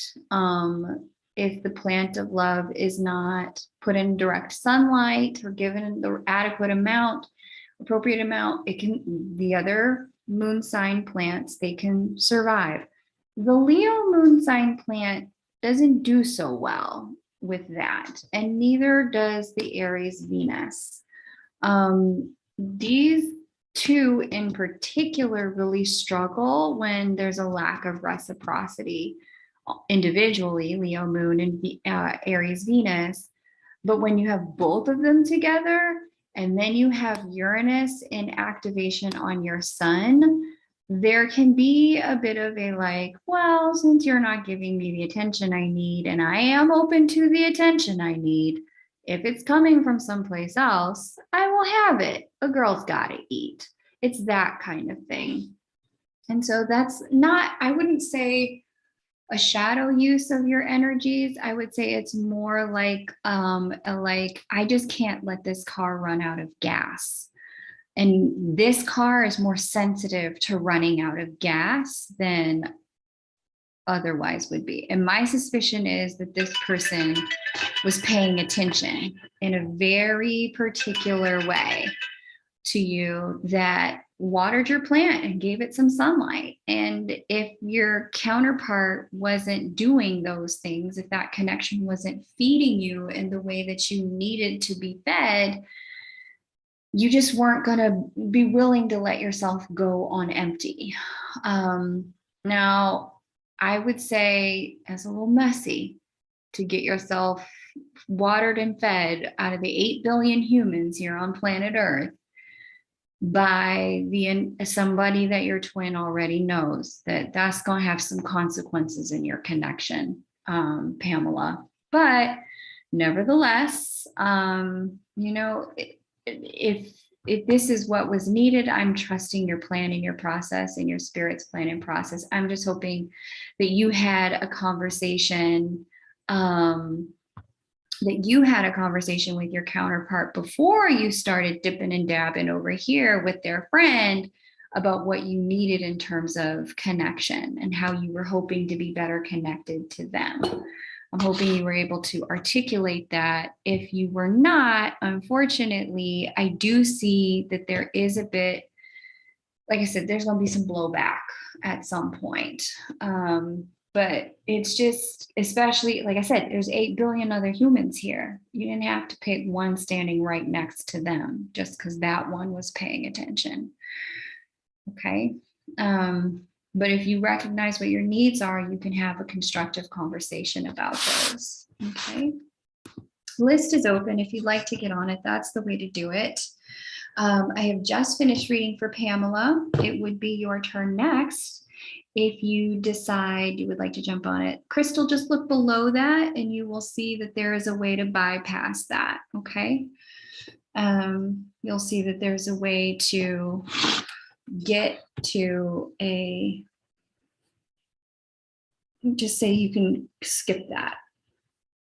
Okay.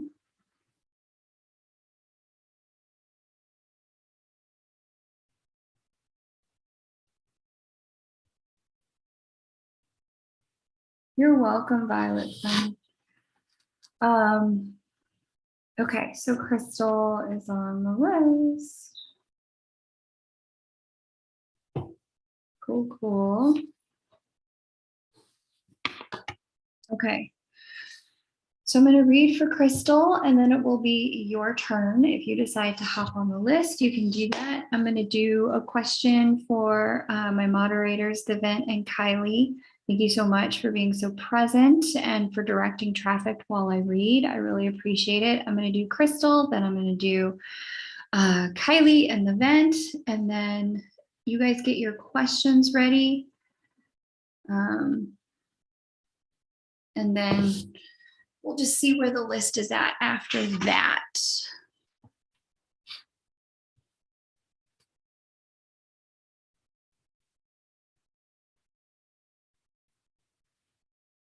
All right.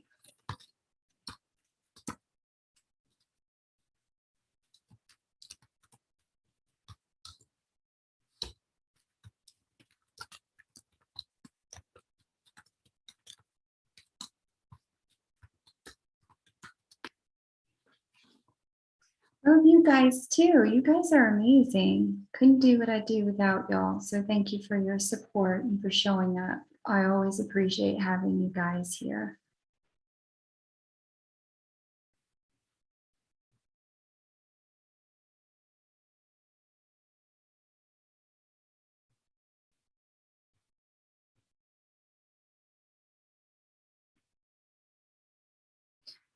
And then if anybody is feeling like they really want more private one-on-one time with me, I have one 30-minute reading available tomorrow.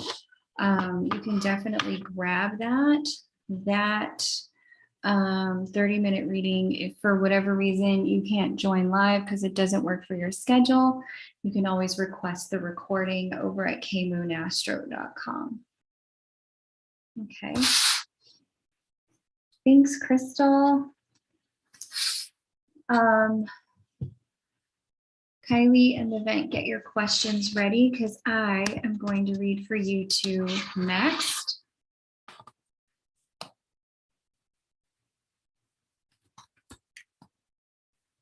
Okay.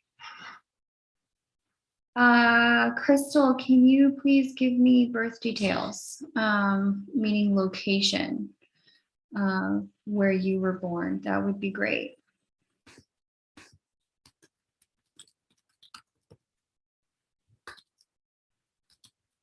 Okay, thank you.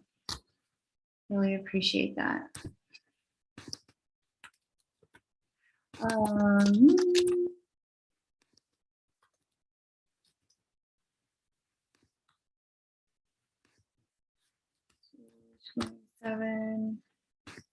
27, 12:07 a.m.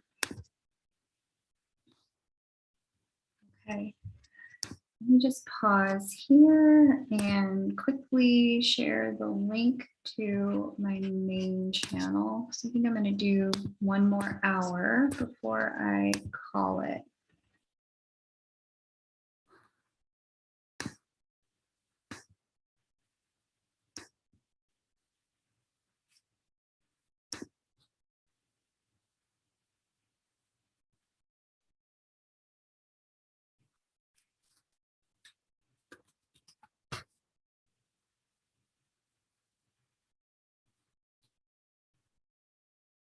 And then Crystal, if you would just refine your question a little bit, because I have no idea what your path to union actually is, where it lands, when it comes, all of that. It's impossible for me to know because there are a lot of choices in between now and then that both you and your counterpart will ultimately need to make.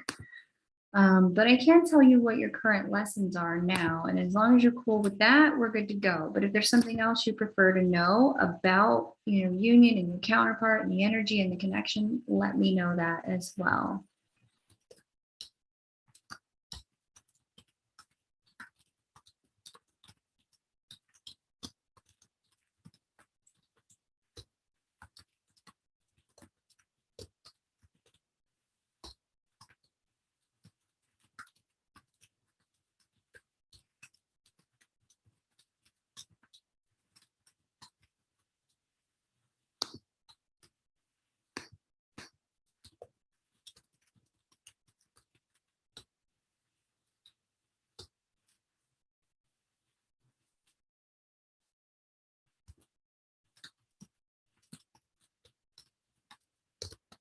Okay, there we go. Did it get posted? Yes, it did. Let's close out of that. Close out of this. Come back here. Show the screen. Pull up Crystal's chart. Yes, current lessons are okay. Thanks, Crystal. I appreciate you letting me know. Let me grab the timer. Okay.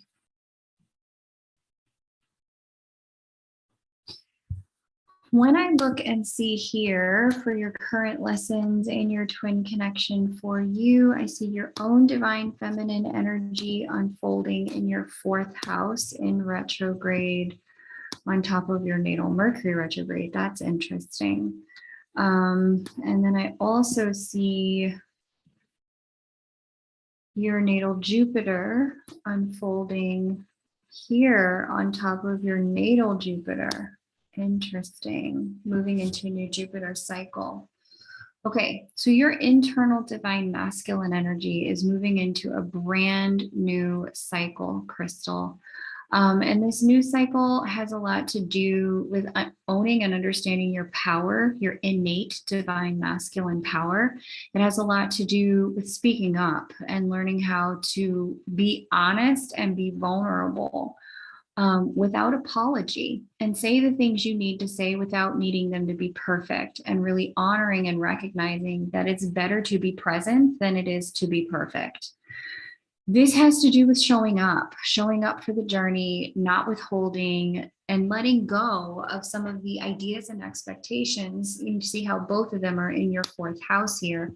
Letting go of the ideas and expectations given to you by family, taking the information that your family has given you about how to be a good person, but not necessarily kowtowing to that in terms of being their person, being your own person, and becoming the leader that your family needs by really owning what love has taught you through your journey. There will be times with this configuration that what you're being asked to do is to be more honest and transparent about where you're at and what the truth of love is. With Mercury retrograde here opposite your natal Mercury retrograde, man, hell of a time. I see here that there are some words that may have been withheld, that it's time for you to learn how to speak them. It's time for you to learn how to reveal them, to say the things that you have been unwilling to say up until this point, and to own the things that you've been unwilling to own up until this point. The hidden truths that have been things that nobody knows but you, it's time for you to say those things out loud. And to trust that your spirit and that love will guide you toward where you need to be. There's an energy here with this Mars retrograde in your 7th house of committed partnership. It looks like there may be some ex that may lurk or roam the scenes. He may kind of pop up during this period of time. And there also seems to be, with Saturn retrograde sitting on top of your sun, looks like there may have been some real challenges in recent times when it comes to family and being honest and vulnerable and transparent, and maybe even some separations with sisters or siblings or cousins, where you've needed to maybe set down some boundaries, or they have set some boundaries with you around what can and can't be done in those relationships for them to be healthy. And all of these would have stemmed from the lessons in love you got through your connection with your divine counterpart. All of these would have stemmed from love opening you up to seeing, I can't interact this way with my family anymore, or let my family talk to me or interact with me in that way. I have to be interacting in a way that is far more open, far more loving, and I need them to do the same with me. No more controlling. Everyone gets to do the thing that they need to do for who they are and what their divine path is. And there seems to be a letting go of needing everyone to be on the same path, and instead learning that we can be connected while everyone is on their own divine path.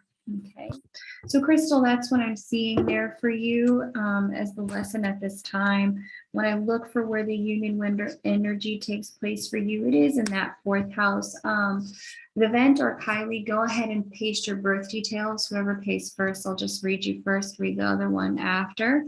But yeah, it looks like this union window energy takes place here at the 4th degree of Aries, and this is at home.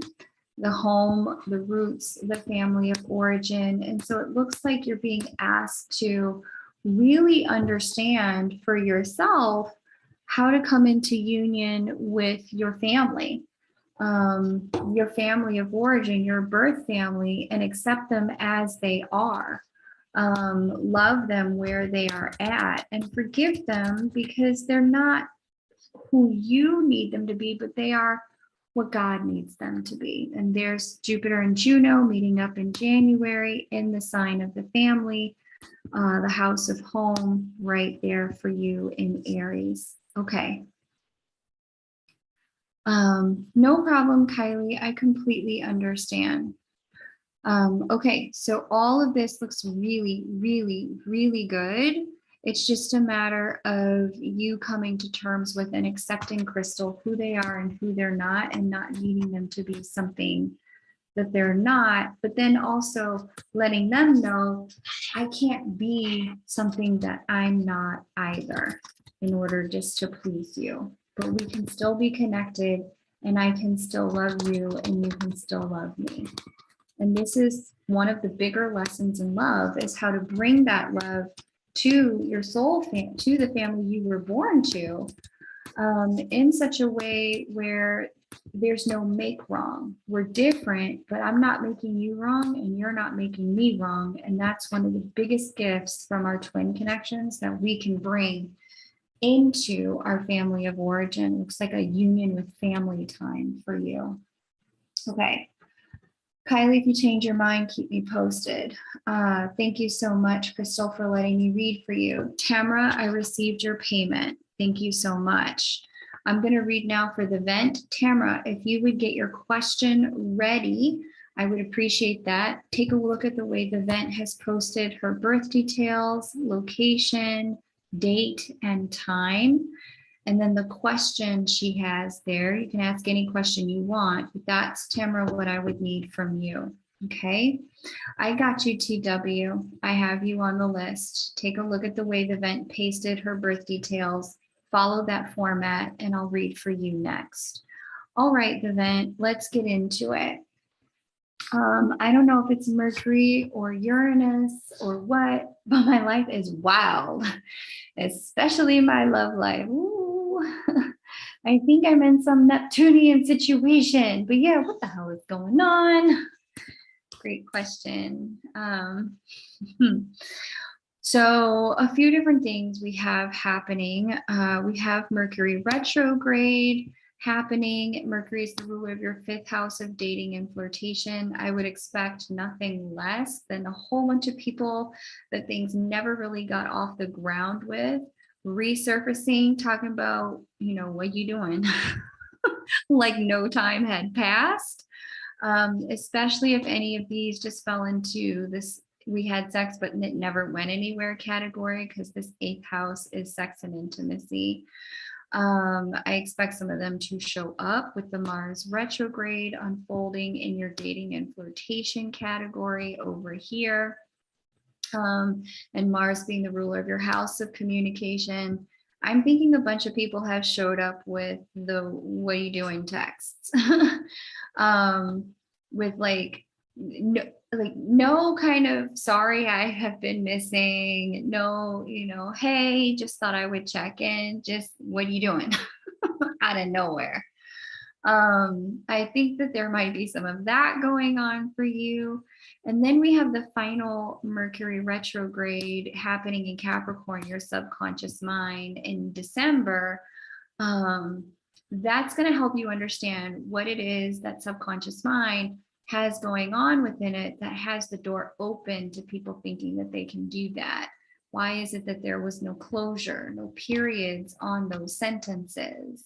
And what is it going to take to have more mature Mercury communications with people, so that when a thing is open, it's open. When a thing is done, it's done, and it's clean for people. I know what I'm doing. You know what you're doing. You know what you can expect from me, and I know what I can expect from you. We're not hanging out in this kind of like anyone can come and go category. This isn't my life. Is not happy hour for you to come and go as you please, right? And so there seems to be a bit of a closing on dating in that kind of way, dating without discernment.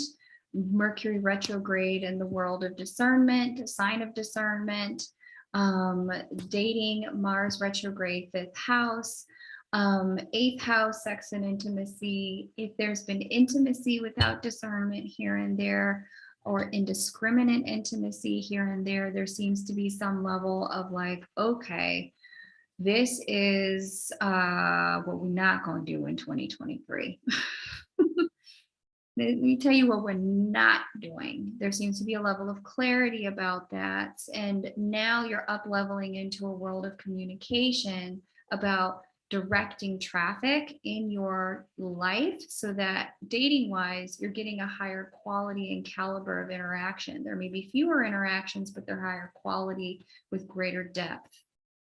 Now, because this Mars retrograde also rules your midheaven, Mars retrograde in the 5th house means that there's going to be talks, Gemini specifically, about the projects maybe you had been previously involved in. Those individuals reaching out to you, or you reaching out to them, they come back to life for some sort of revisit, review in the world of career.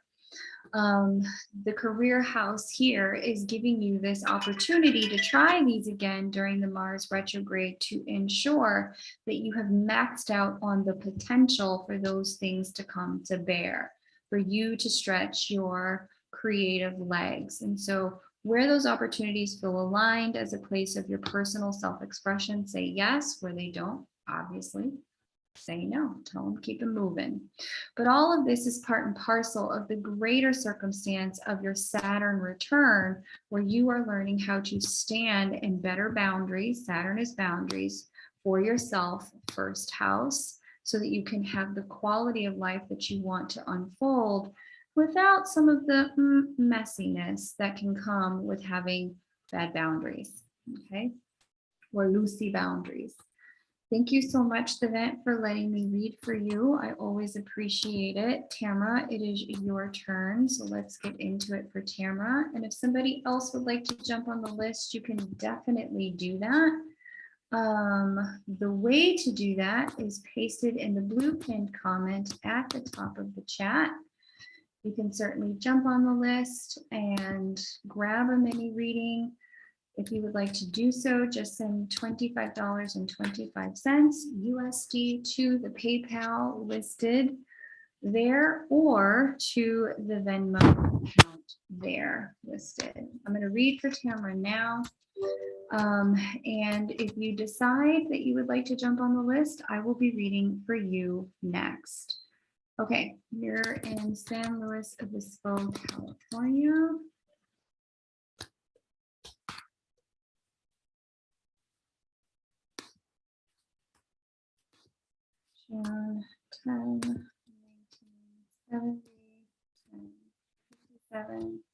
them. Let's go. Okay. Where am I at? What should I be focusing on my journey? It says the new guys I keep meeting have someone, and it's like 7 of them I've been attracting, and I don't usually deal with that, so it's weird. Saturn thinking Saturn's like boundaries, boundaries, everybody boundaries, spell the word boundaries and you will have it all. That's how that's going over there for you, the vent. Okay.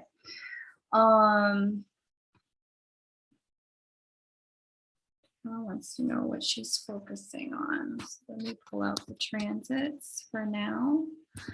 So very similar to the vent. You've got this Mercury retrograde in the 8th house. You've got the Mars retrograde here in the 1st house.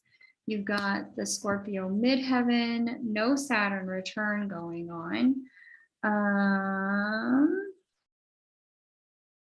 And then you've got the final Mercury retrograde happening over here in Capricorn. But who are transit Uranus speaking to your boundary maker, of course, and transit Saturn also speaking to your boundary maker. Okay. Dang, I feel like this is looking at the exact same chart. I'm about to repeat a lot of the same things I just said to the vent.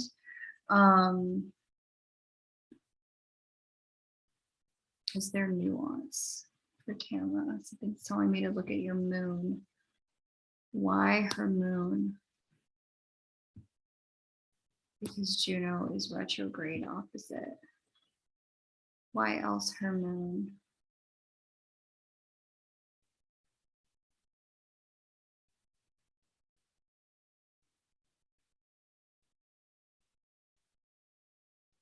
Okay.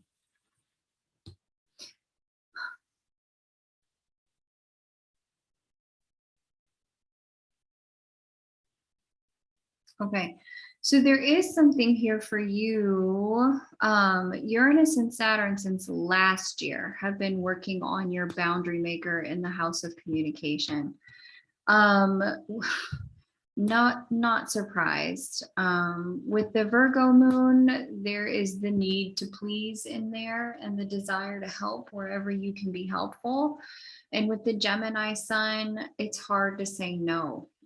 There's a real desire to just say yes whenever you can to people who either are offering a great time or who have something going on that could be really, they could really use someone with your expertise. It's really difficult to say no sometimes, especially with the Aquarius rising for you as well.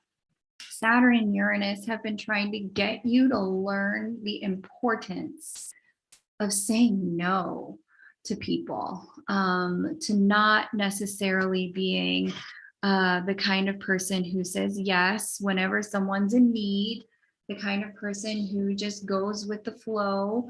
If people are having a good time with Mars retrograde sitting on top of your sun, there can be a little bit of a sense of, let me just rein it in between now and the end of the year. Let me lay low, let me do a little less, focus in a little bit more.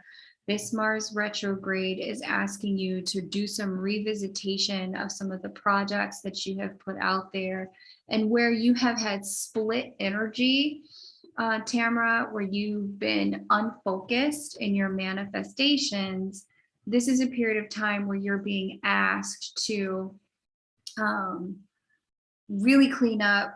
Okay, if I really want X to happen, I can no longer afford to have my time and mental space split between Y and Z and X. I need to close off Z, close off Y, and just focus on X.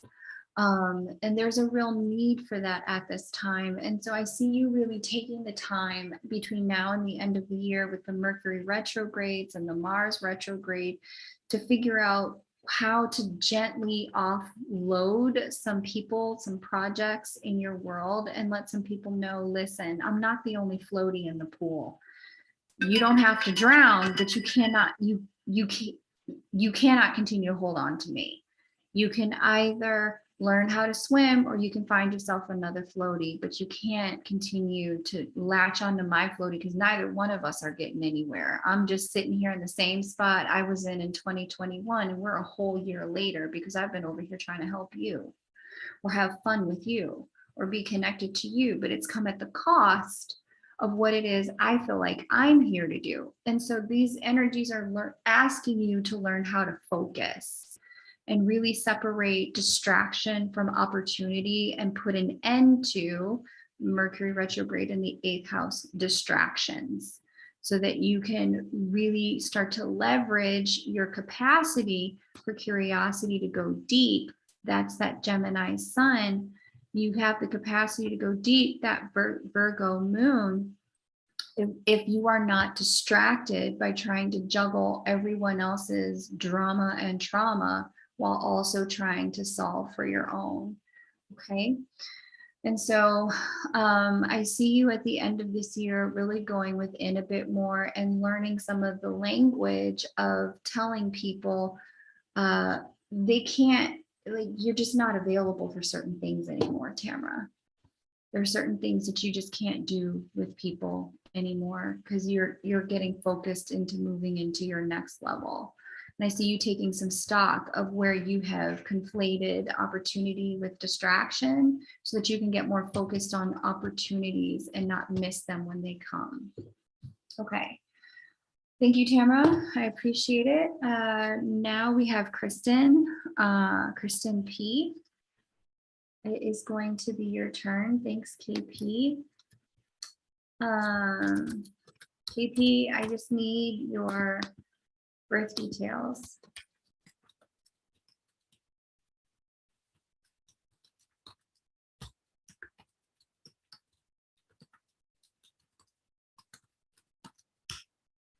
After I read for KP, it could be your turn. If you decide you would like for me to read for you, you would be next.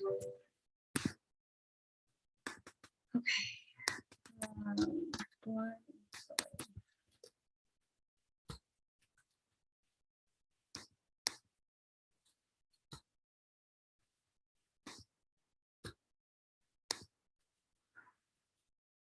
April 19th.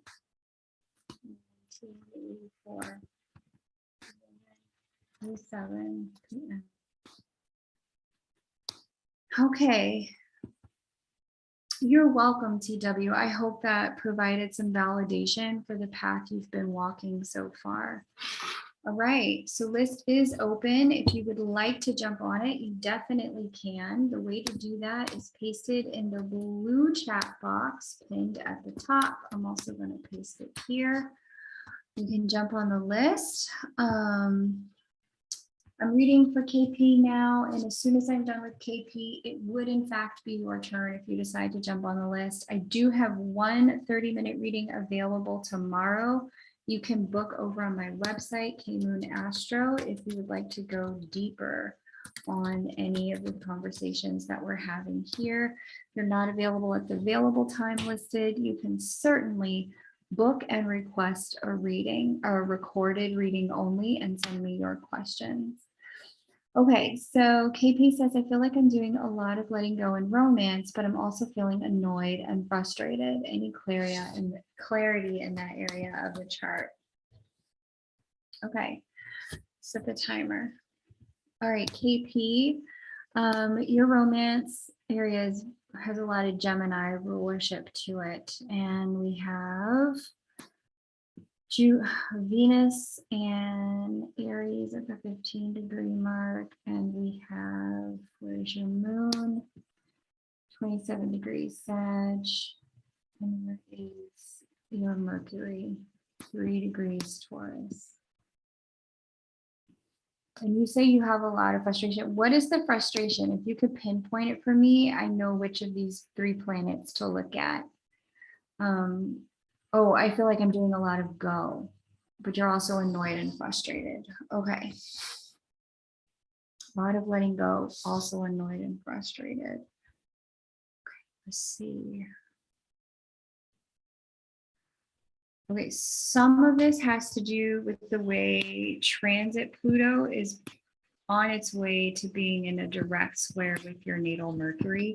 That'll have you exactly in what you just described, letting go because Pluto is death and endings, frustrated as well because Pluto moves hella slow, and it's also like forces us to confront our fears. And so there's this energy here with Pluto and square to natal Mercury that's pretty much exactly what you just described. We also have Chiron here sitting on top of your natal Venus. That's going to bring a bit of a heartbreak, heartache to things where it's like, I just can't, no matter which position I put myself in, I can't seem to find something good. Everything seems to be a lesson. And you could get to a point with a transit like that where you're just sick of freaking lessons. You're ready for something good and something real. I also see here,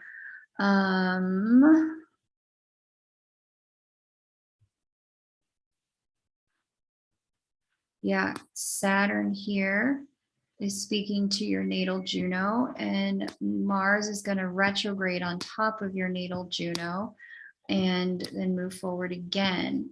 And this can make you feel two things. One, super, super present to the fact that you're ready for something real, you're ready to commit, ready to settle down. And in addition to that, it can also make you feel really clear when you're standing in front of something that is just not it, and really frustrated by the fact that things seem to go almost all the way to your seventh house, but then they just don't, like they deflate, like the car gets 2/3 of the way on the journey and then it doesn't bring it all the way home. This Juno in the sixth house is about learning how to surrender. It's about learning how to be in communication in the sign of Gemini. And it's about learning to not need things to be a certain way and to really allow things to unfold in the timing that the divine sees to unfold, even if they zig and then zag and then zig and zag again. Juno and Gemini in the sixth house can bring a bit of that backwards and forward motion, especially with the ruler of your seventh house being Mercury, especially with that Mercury being retrograde in your natal chart. This can be a lot of talk with people that goes nowhere before it goes anywhere. And so relationships can be a bit like that in this lifetime for you, but part of the journey, part of the lesson is to just learn how to be curious, North Node Gemini, sixth house, and let go of control and outcomes. That's also the sixth house. It's the house of surrender. And that North Node is your lifelong lesson. Learning how to be in communication while also letting go of outcomes is the lesson. And right now you're learning that lesson predominantly through the world of relationships. It's not so much that you're stuck, it's that you have a very specific lesson to learn around surrender and letting go of outcomes, and just being present and being curious and being open. That's what you're being asked to do, Kristen. And with that, like I said, things can zig and zag and then zig and zag again before they get to the place of true and full clarity. Okay. So give yourself permission to be with the process. I know part of you with the Sag rising and the Sag moon just wants clarity. Like you're kind of sick of everything else. You just would like clarity. But it's going to take some times in relationships for you because Mercury is retrograde in your chart and Mercury retrograde is the ruler of your seventh house. Things to fall apart before they come fully together in your situations. Okay. All right, so that's what I have for Miss KP. KP was the last person on the list. It would in fact be your turn if you decided to get on the list. That is how you do it. There's the link to jump on the list and I can read for you next. And if anyone's hearing anything they'd like deeper clarity on, like I said, there is a 30-minute session available in my calendar tomorrow. If it doesn't work for your schedule, I can always do a recording for you if you book the session and send me your questions. And the way to book that would be over at kmoonastro.com. That is how you find your way into my calendar. List is open. For those of you who are still hanging out, I'd love to hear how your Libra new moon was. Libra is the sign of relationships. And I'm super curious, did anything transpire in your relationships over the course of the Libra new moon? Did anything unfold that was, super, transforming, interesting to you, that you didn't know or expect? I'd love to hear. Hey, Flower, great to see you. Welcome. I'm going to grab some water and come right back. I look forward to hearing how your lunar update was, how your new moon was.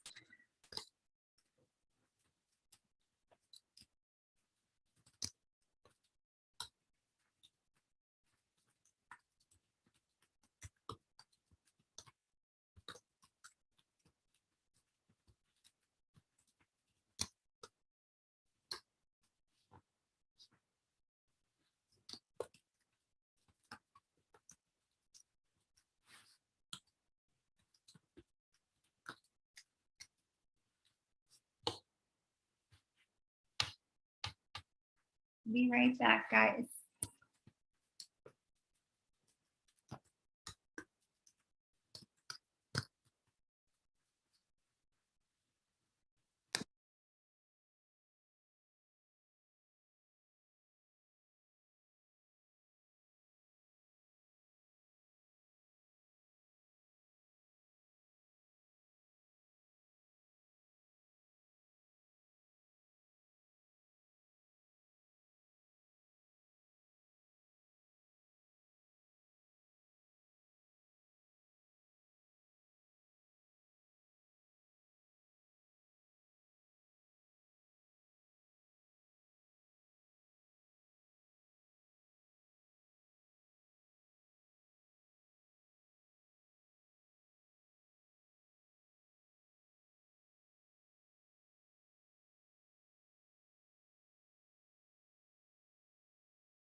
Okay, I'm back. I had to grab the water. Thank you.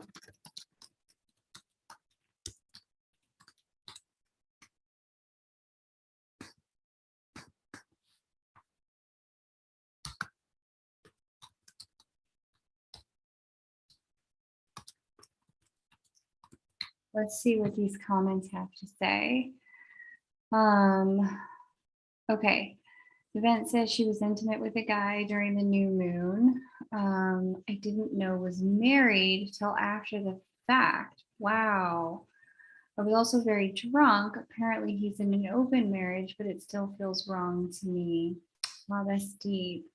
Then I hung out with a guy I knew for a very long time. Him and my cousin used to date back in high school. We went bar hopping, got really drunk, and he made a move on me. Wow. Then I'm in court to get an order of protection on this guy who assaulted me 3 years ago. Oh no.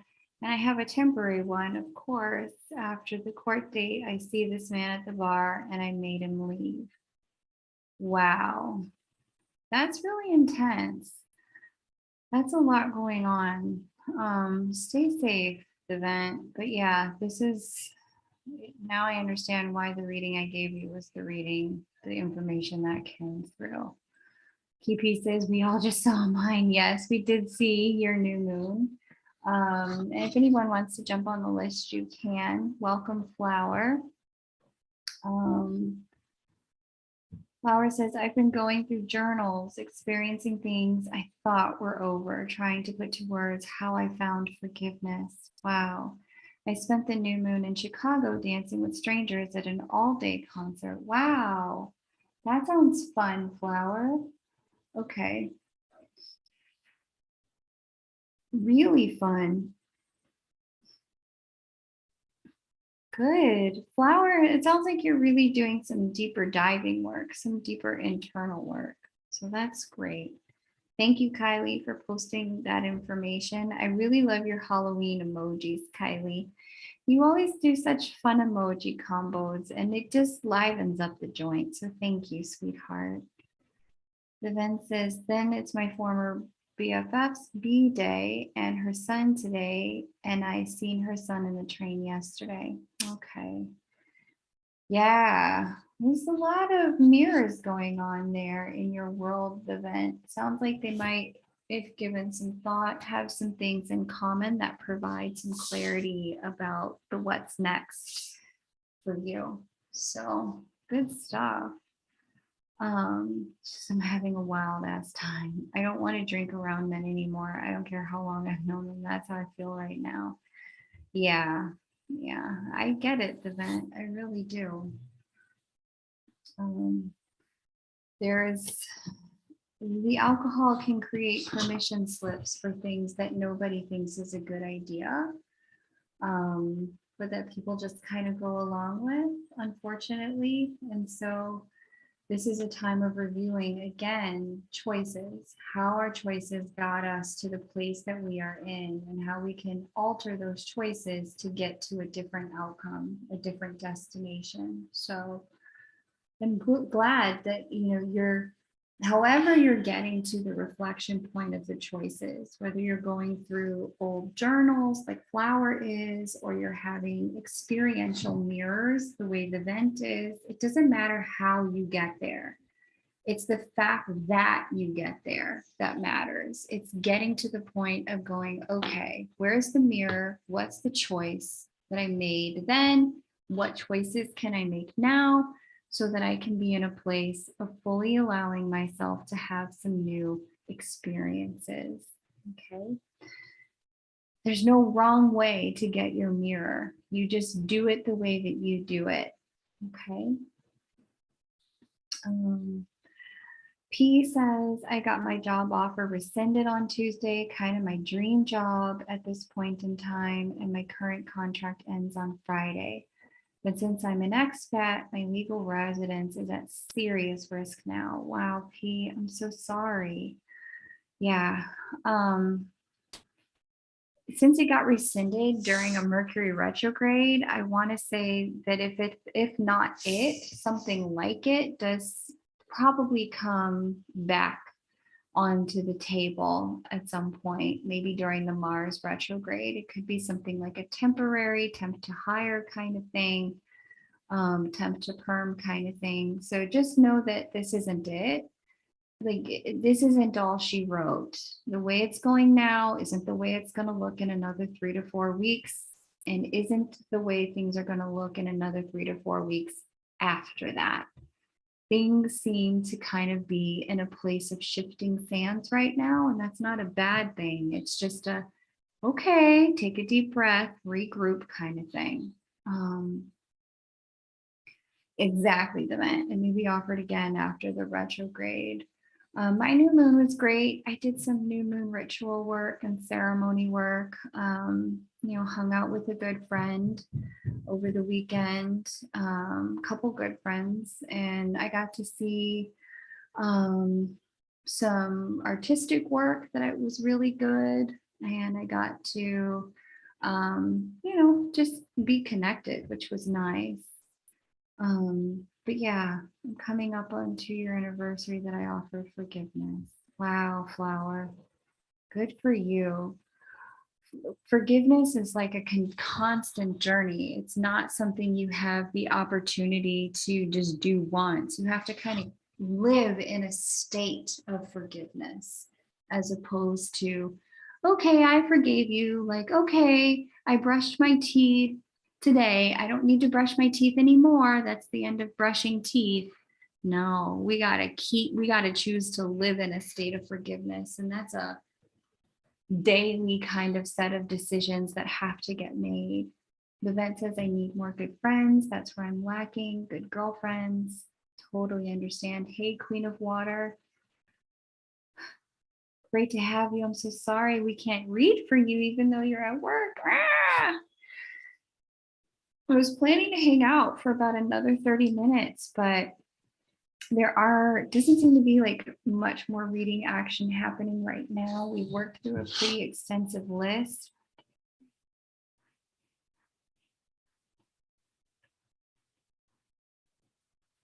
There's 18 people here that I've read for so far. So if you'd like to get on the list, you can.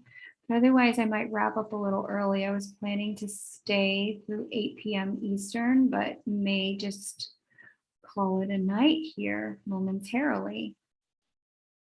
I know flower is really healthy. It's really inspiring though. Flower's like, you need to be your own best friend. I totally understand that. Both statements are true. It's good to have, and maybe it sounds like you may be up leveling the friends that you feel like you have in your life event, and recognizing it's time for me to be a better friend to me too.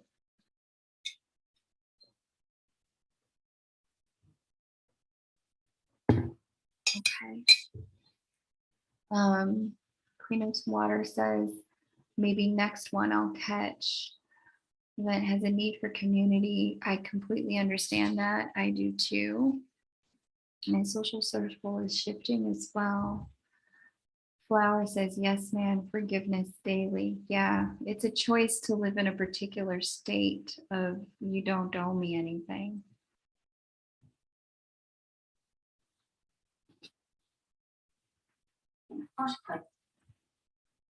Let's see.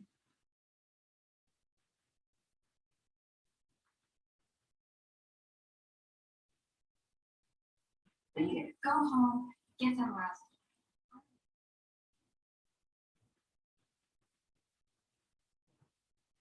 The vet got a phone call. Totally understand. Amazing. Do any of you guys have any kind of general questions for me that you'd like me to answer?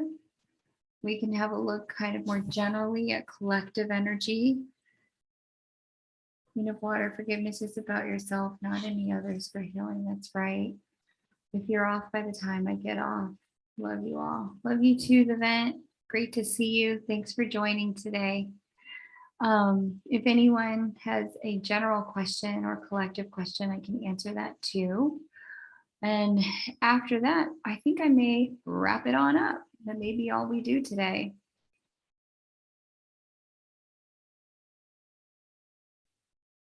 The retrograde planets are insane. Yeah. It's creating a lot of unclarity. Queen of Water, has there been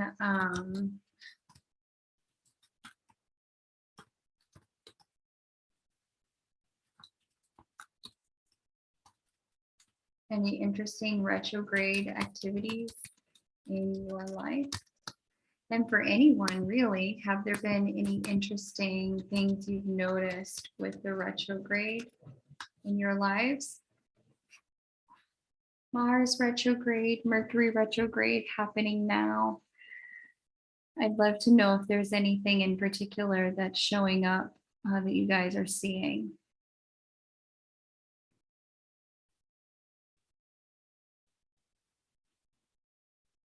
Queen of Water says, too many changes and downloads. Kylie wants to know what we can look forward to in October.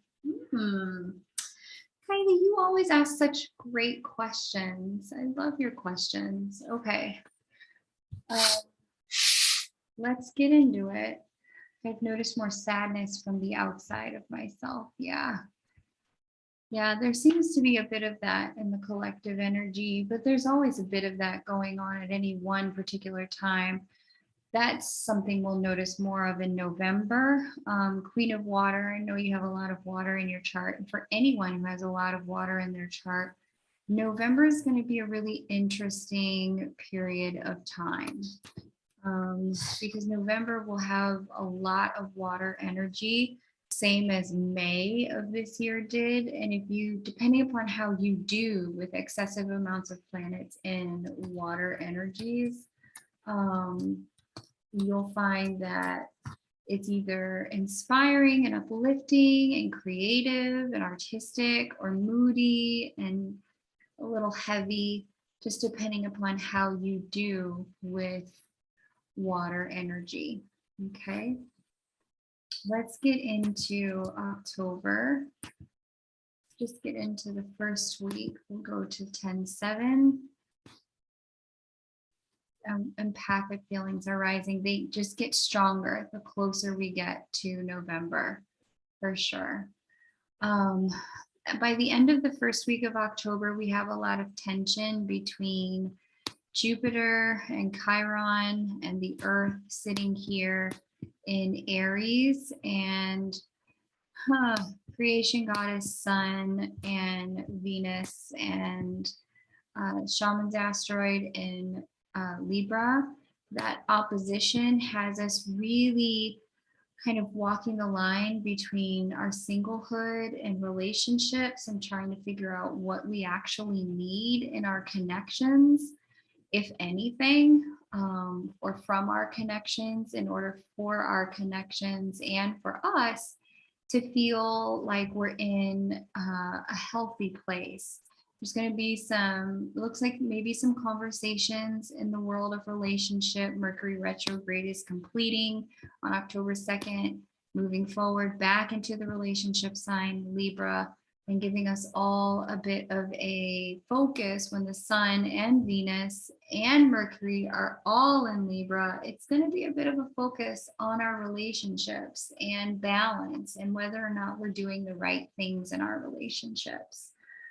So that's going to be really exciting to see that there's this new relationship beginning that happened with the Libra new moon just now, and getting ourselves to a place where, okay, now that we are in this new cycle, the beginning of a new cycle, let's have some conversations. How do we want it to go?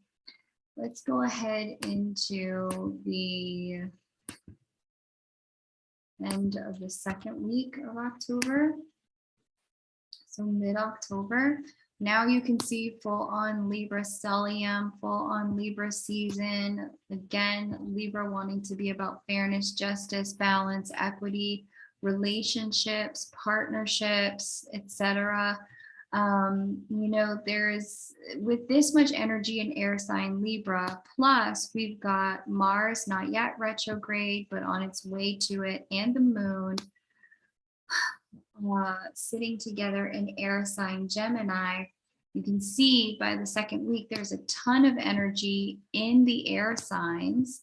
This is giving us a bit of very thoughtful, heady, do I do this? Do I do that energy? It comes with a bit of intensity, specifically because we've got Pluto here in square to the sun and Venus, and that can bring out a bit of a square, a little bit of mind trickery, sometimes manipulation, other times a bit of like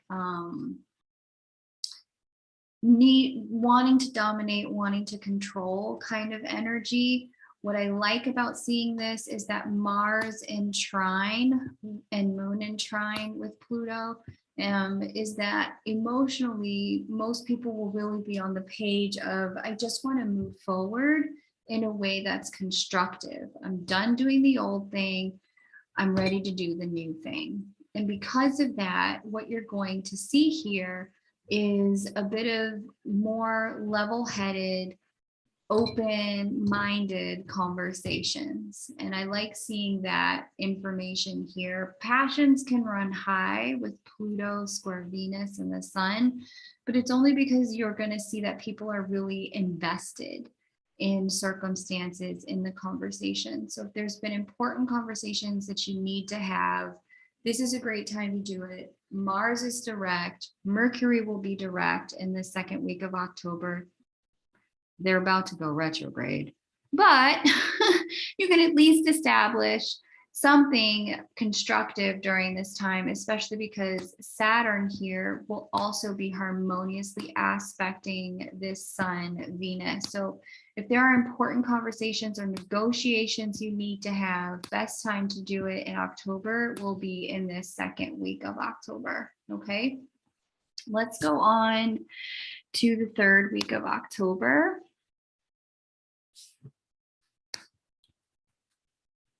Oops. Okay. Actually, that might have just been September. I was looking at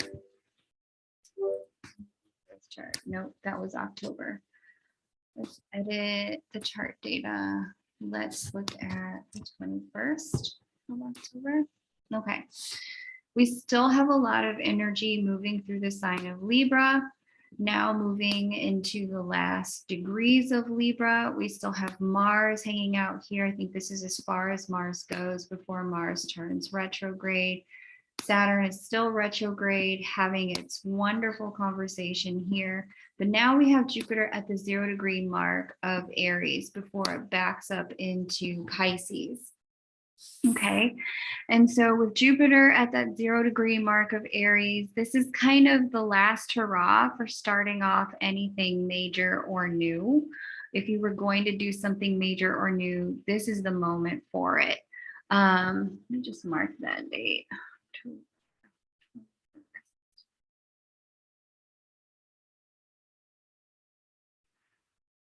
Okay, this is the time to do it if you're going to do something new. A lot of defensive people at work. And I think I mentioned that in the last lunar update, Kylie, that people will be a bit defensive.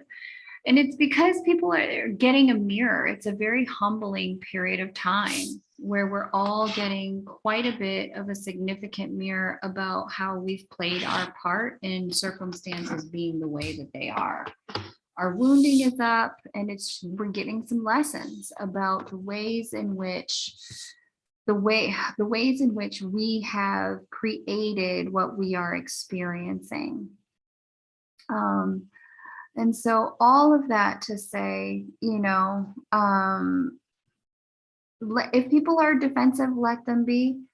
You know, they're dealing with the mirror of themselves that they're probably not enjoying seeing. It would be nice if they could all be as mature as you were, Kylie. I was like, hey, do you have a question? You were like, I'm feeling sensitive at the moment. So no, I don't have a question. There's nothing I need to talk about publicly right now because I'm just working with my own energy. It'd be nice if people had that level of leadership within themselves, but it sounds like you may be the leader in your workplace. That's gonna start to come a little bit to a close as Chiron and the Shaman's asteroid back away from one another in direct opposition, but it's still a part of the larger recovery conversation from the pandemic that we're all experiencing this particular year. Okay, let's get into that final week of October.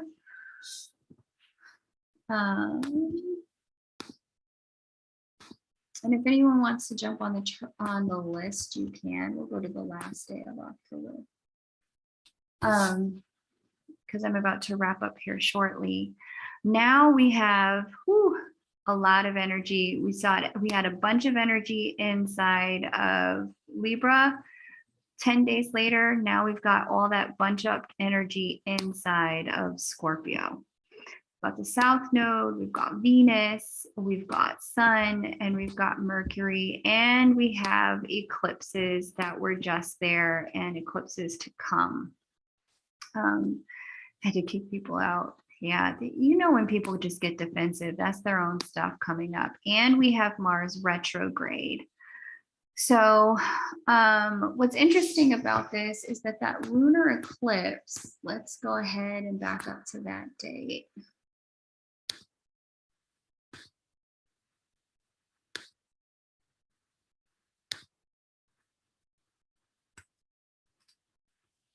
Okay, Nicole is on the list. So after I do this, I'm going to go ahead and read for Nicole. Okay. So here's the, solar eclipse. It is October 25th. And there you can see the sun and the moon and Venus all sitting together. Let me just get to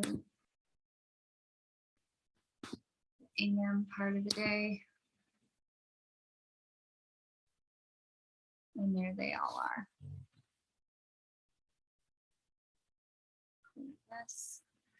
And here they all are. Here is Sun, here is Moon, here is Venus, all in Scorpio. And here is the South Node also in Scorpio. That Mars is going to turn retrograde in just a few days' time, which is the ruler of this eclipse. And so there's a new beginning with this eclipse. And as soon as that new beginning happens and Mars goes retrograde, it's like that new beginning happens and then it reverses on itself. And it doesn't mean that the new beginning wasn't meant to stick. It means that there's some conversations that needs to happen in order for it to fully stick. And so if something kind of unfolds in the area of your chart where Scorpio sits, right? If you have a major planet in the early degrees of Scorpio, what you're going to find is that whatever that planet represents, or wherever house that is,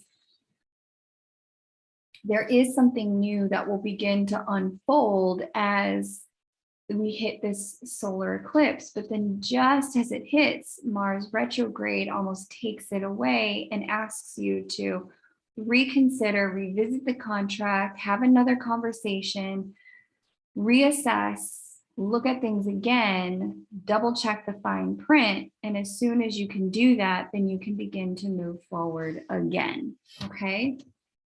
Let's see. Kylie says it's been too much with the people at work. The live is always still up. I don't delete them, Queen of Water. If you want to jump on the list, you certainly can. Can you tell by reading the twin side? Can you see if we still have a future together in 3D? I cannot do that, Queen of Water. You would need to talk to a psychic for that. Flower says, I've been having trouble staying grounded when I'm around other people. Yeah. Some of that is the nature of the polarizing energy of this year, Flower. This year in particular, my guides told me, and I know I never published the thing for the channeled messages for this year because they came in too unclear for me. And so I kept them to myself. If you guys think I should still publish them, I can. I recorded the channeled messages. I got it, Nicole. I recorded the channeled messages and would be happy to release them. If you guys want to have maybe like a retrospective of your year, you guys tell me if you think it's a good idea. I know some people just be like, well, damn, you should have released it at the start of the year if you had it. And I'll be like, I guess I'm not releasing that. I'll be pissy, but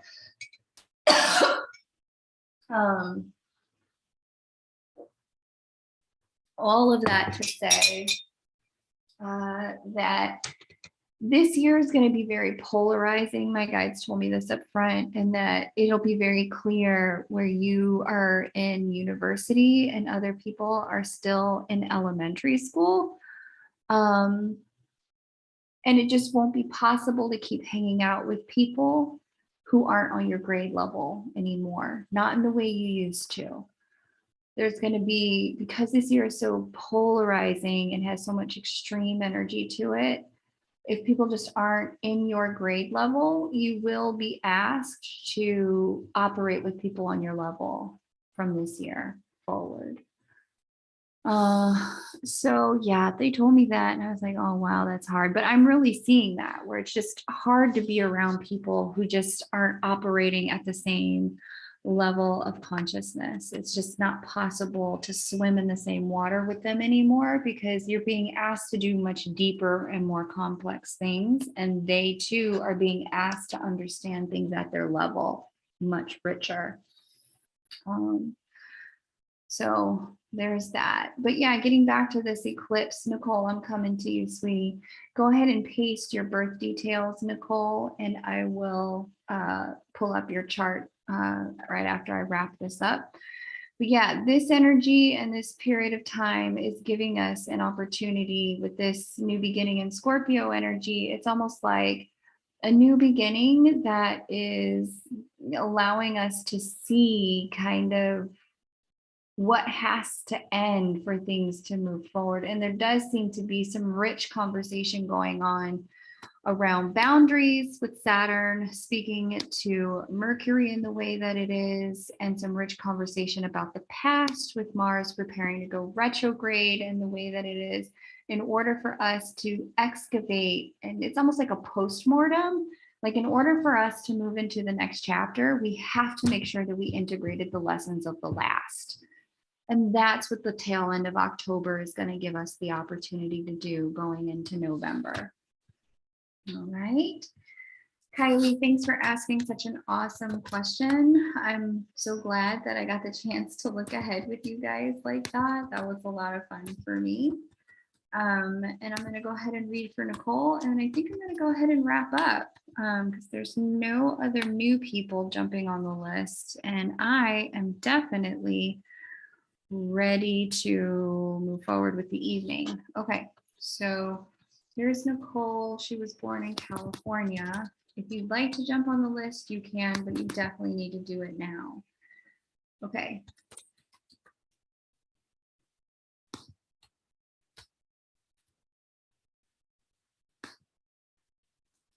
I'm 16. Hey, happy upcoming birthday, Nicole. 1976, 5:16 p.m. Okay.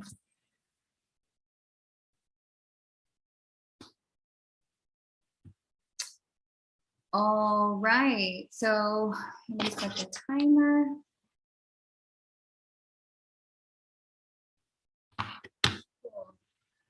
All right, Nicole, I'm transitioning through the end of a relationship, but feel energetically attached still. Is there more to this relationship or do I need to let go? That's a good question. Your chart, let's see, relationship house is governed by Venus. Venus is here at the 25th degree of Scorpio.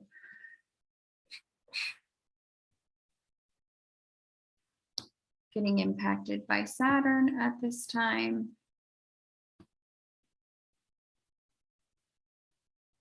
Getting impacted by Venus at this time. And getting impacted by Pluto at this time. Okay, so the answer is, is there more to this relationship? The answer is, it depends. This is telling me Venus,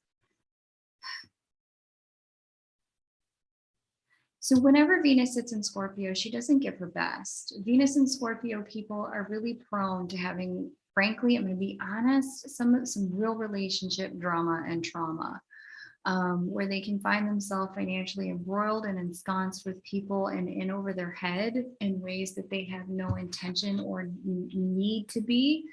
It can also be the kind of thing where you find yourself getting lied to or manipulated, and like the other shoe dropping with other people. Like your relationship history can be challenging. But never fear, Pluto, Saturn, and Neptune are here to up-level you, to upgrade you.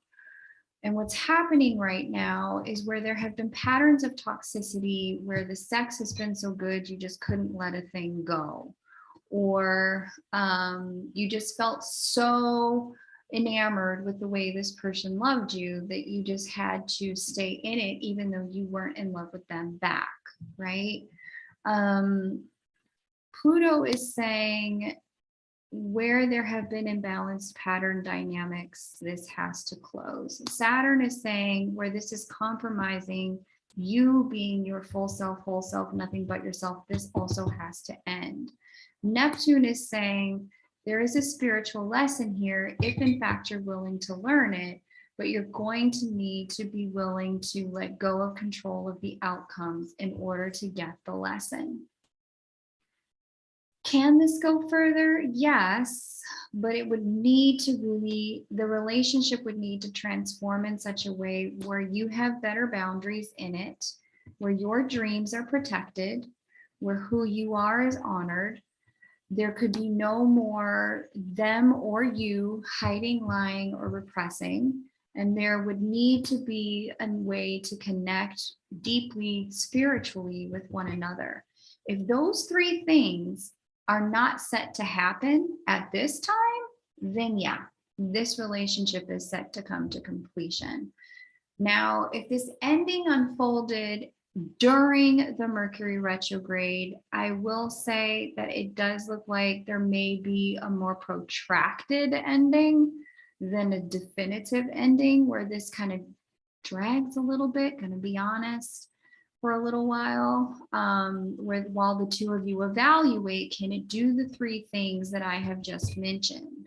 Can you and him or her bring to the table greater level of integrity, honesty, balance, respect for each other's agency and power and needs? If that can happen, then fantastic. There may be some new behaviors and patterns that need to get adopted, but it's possible the relationship can really go the distance. This rough patch was designed for you guys to get out of toxicity together and into a healthy way of interacting together. But if you throw down the gauntlet, here's what I need, here's what I'm noticing, here's our pattern, here's what I bring to it, here's what I'm going to work on shifting. What do you think? Where do you see our pattern at? What do you want to work on? What do you need out of this? Where it's no longer a match, Saturn, Pluto, and Neptune are about to take this out. Take this out with the 2022 trash and move you into a level of a postmortem. What happened? Why did it happen? What did you bring to the table to assist and facilitate its happening or indulge its happening? And what do you need to change so you're never in this kind of happening again? And then move into a new beginning come 2023. So I can't answer definitively. I think only you are going to know the answer for sure. But what I can say is that the issues at stake are power dynamics, boundaries, and spiritual connection and honest communication about all three. Where that can unfold, the relationship absolutely has a shot. But where that's not happening, either because either of you lack certain learning, wisdom, or maturity at this point, it may be time for a break and an opportunity to revisit may be brought forward down the road. Okay. That's what I got for you, Nicole. Thanks for letting me read for you. I'm sorry you're going through an ending. Endings are never easy given how how the human emotional system gets attached. Thanks for letting me read for you. I hope some of that resonated. Nicole, you'll have to let me know how that resonated for you. It was a nice cue, Kylie. It was a nice cue. Flower says, is it wrong that I find myself wanting clarification about the past? I want to know who I was right about. Nicole says, thank you. It's spot on. I'm sorry it is spot on then, but I'm glad that I could validate some of your experiences and intuition about what was happening. I would say, no, that's not wrong. That might be some of what you need to maintain that state of forgiveness that we were talking about, Flower. But I would ask what it is your, whenever we find ourselves searching for a rightness or a wrongness, there's something in there from our ego that has that need. And that's not a bad need, but the question is, what does your ego actually need? Because there's something about being right. What would being right give you? What would it do for you that you don't already have, don't already get to experience? Whatever that is, the question is, okay, you know, is that really going, is figuring this stuff out from the past really going to help me get that need met? Or is something else going to help me get that need met? Okay. Do I need to have a conversation with this person? Or, you know, do I need to just make better boundaries with this person? Sometimes, honestly, the cost of real forgiveness is boundaries. Like, I can be with you, I can connect with you, but I can't do it in the way we've ever done it before. Or if I'm going to forgive you and really and truly cancel that you owe me anything, but you have not grown, meaning you could potentially repeat the exact same behaviors again because you're doing it in other ways, in other areas of your life, because you have not grown. Sometimes the cost of forgiveness is separation. Sometimes the only way to maintain a state of forgiveness, of canceling the debt, of really letting it go, is to let the person go. And that's hard.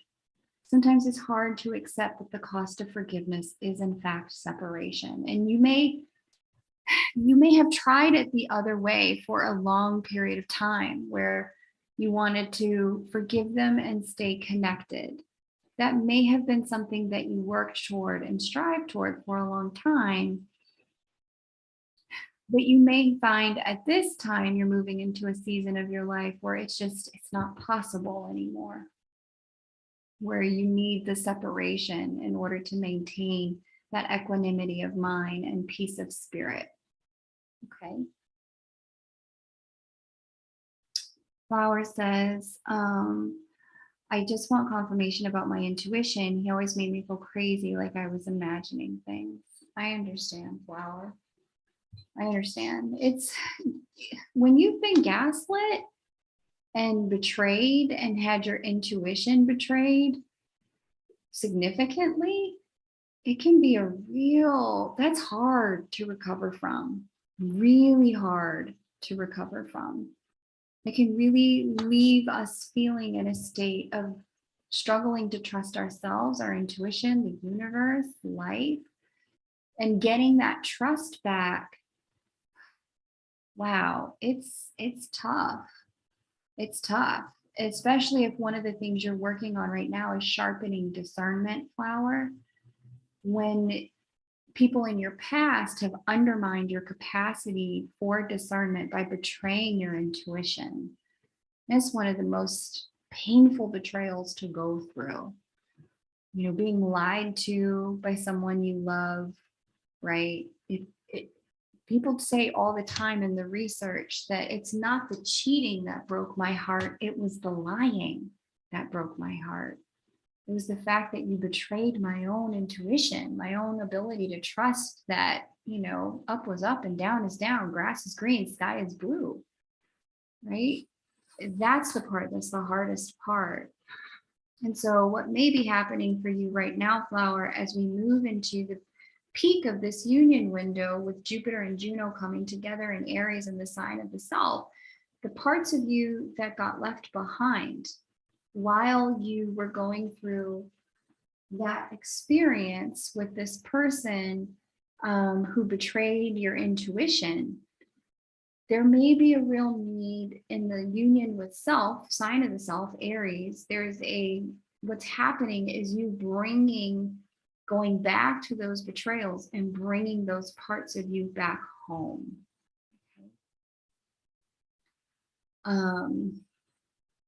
So that part of you gets her voice as well. She gets her acknowledgement as well. And she gets to come back online, and she gets to be reminded that she can be trusted, right?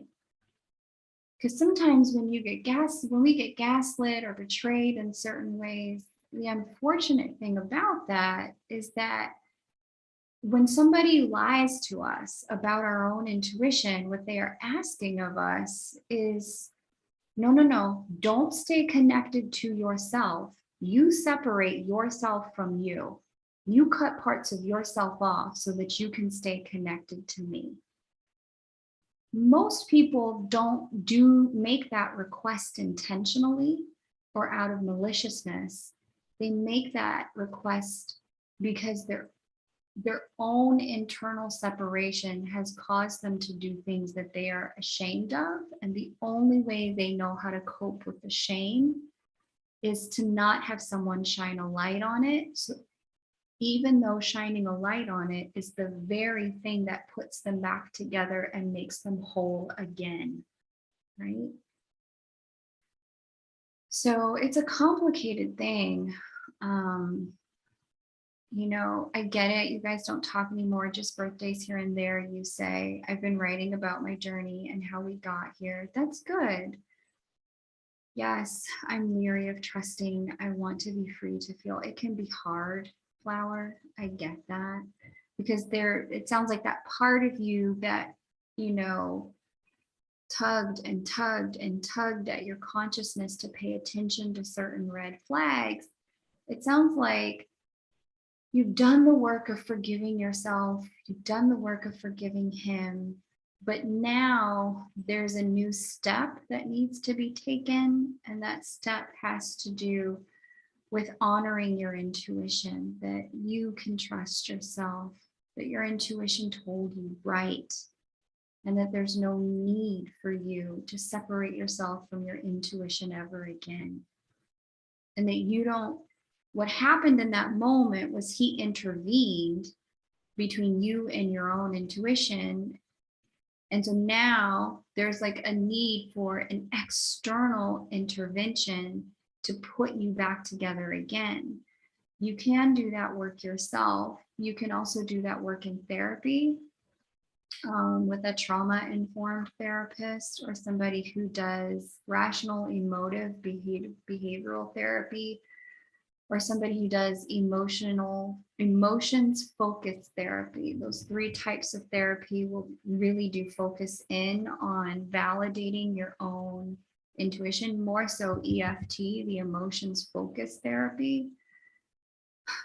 But what's happening is it's not that you're trying to find out if you were right or not, Flower. I just suspect what you're trying to do is bring the part of you that got betrayed back home.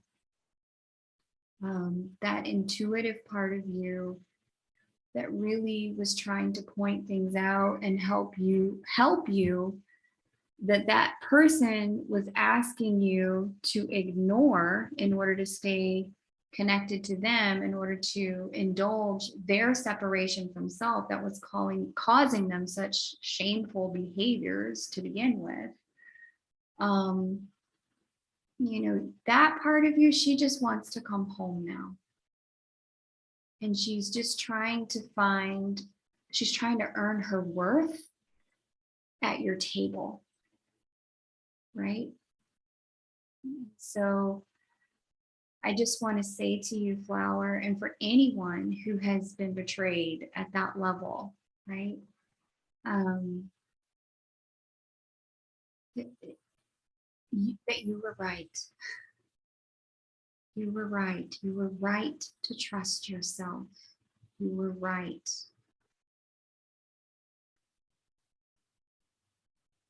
And that it's okay to trust yourself now.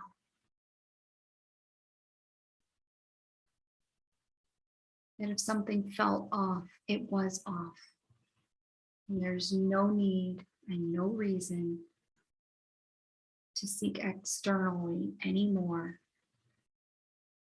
Your intuitive self is powerful, whole, and intact.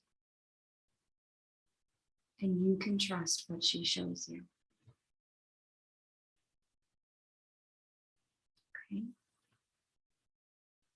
Yes, flower, the part of you tried to shut down. Anyone who's ever been betrayed or had their intuition specifically betrayed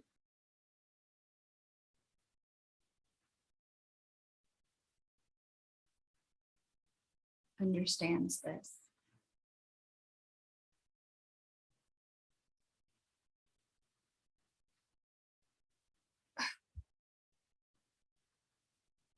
I'm so sorry that happened to you, flower. It's really shitty. But your intuitive part, she deserves a place at the table. You can trust her.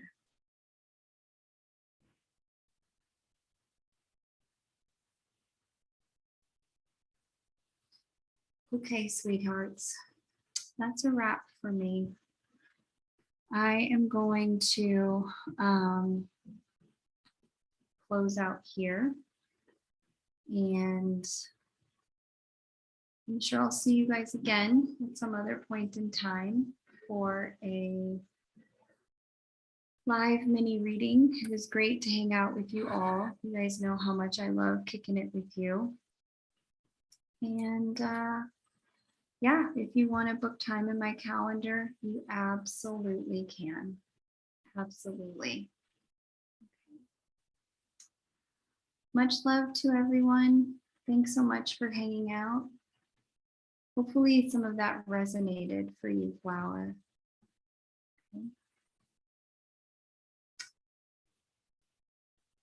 Okay. I'm just waiting to see if you add anything else. You're welcome, Kylie.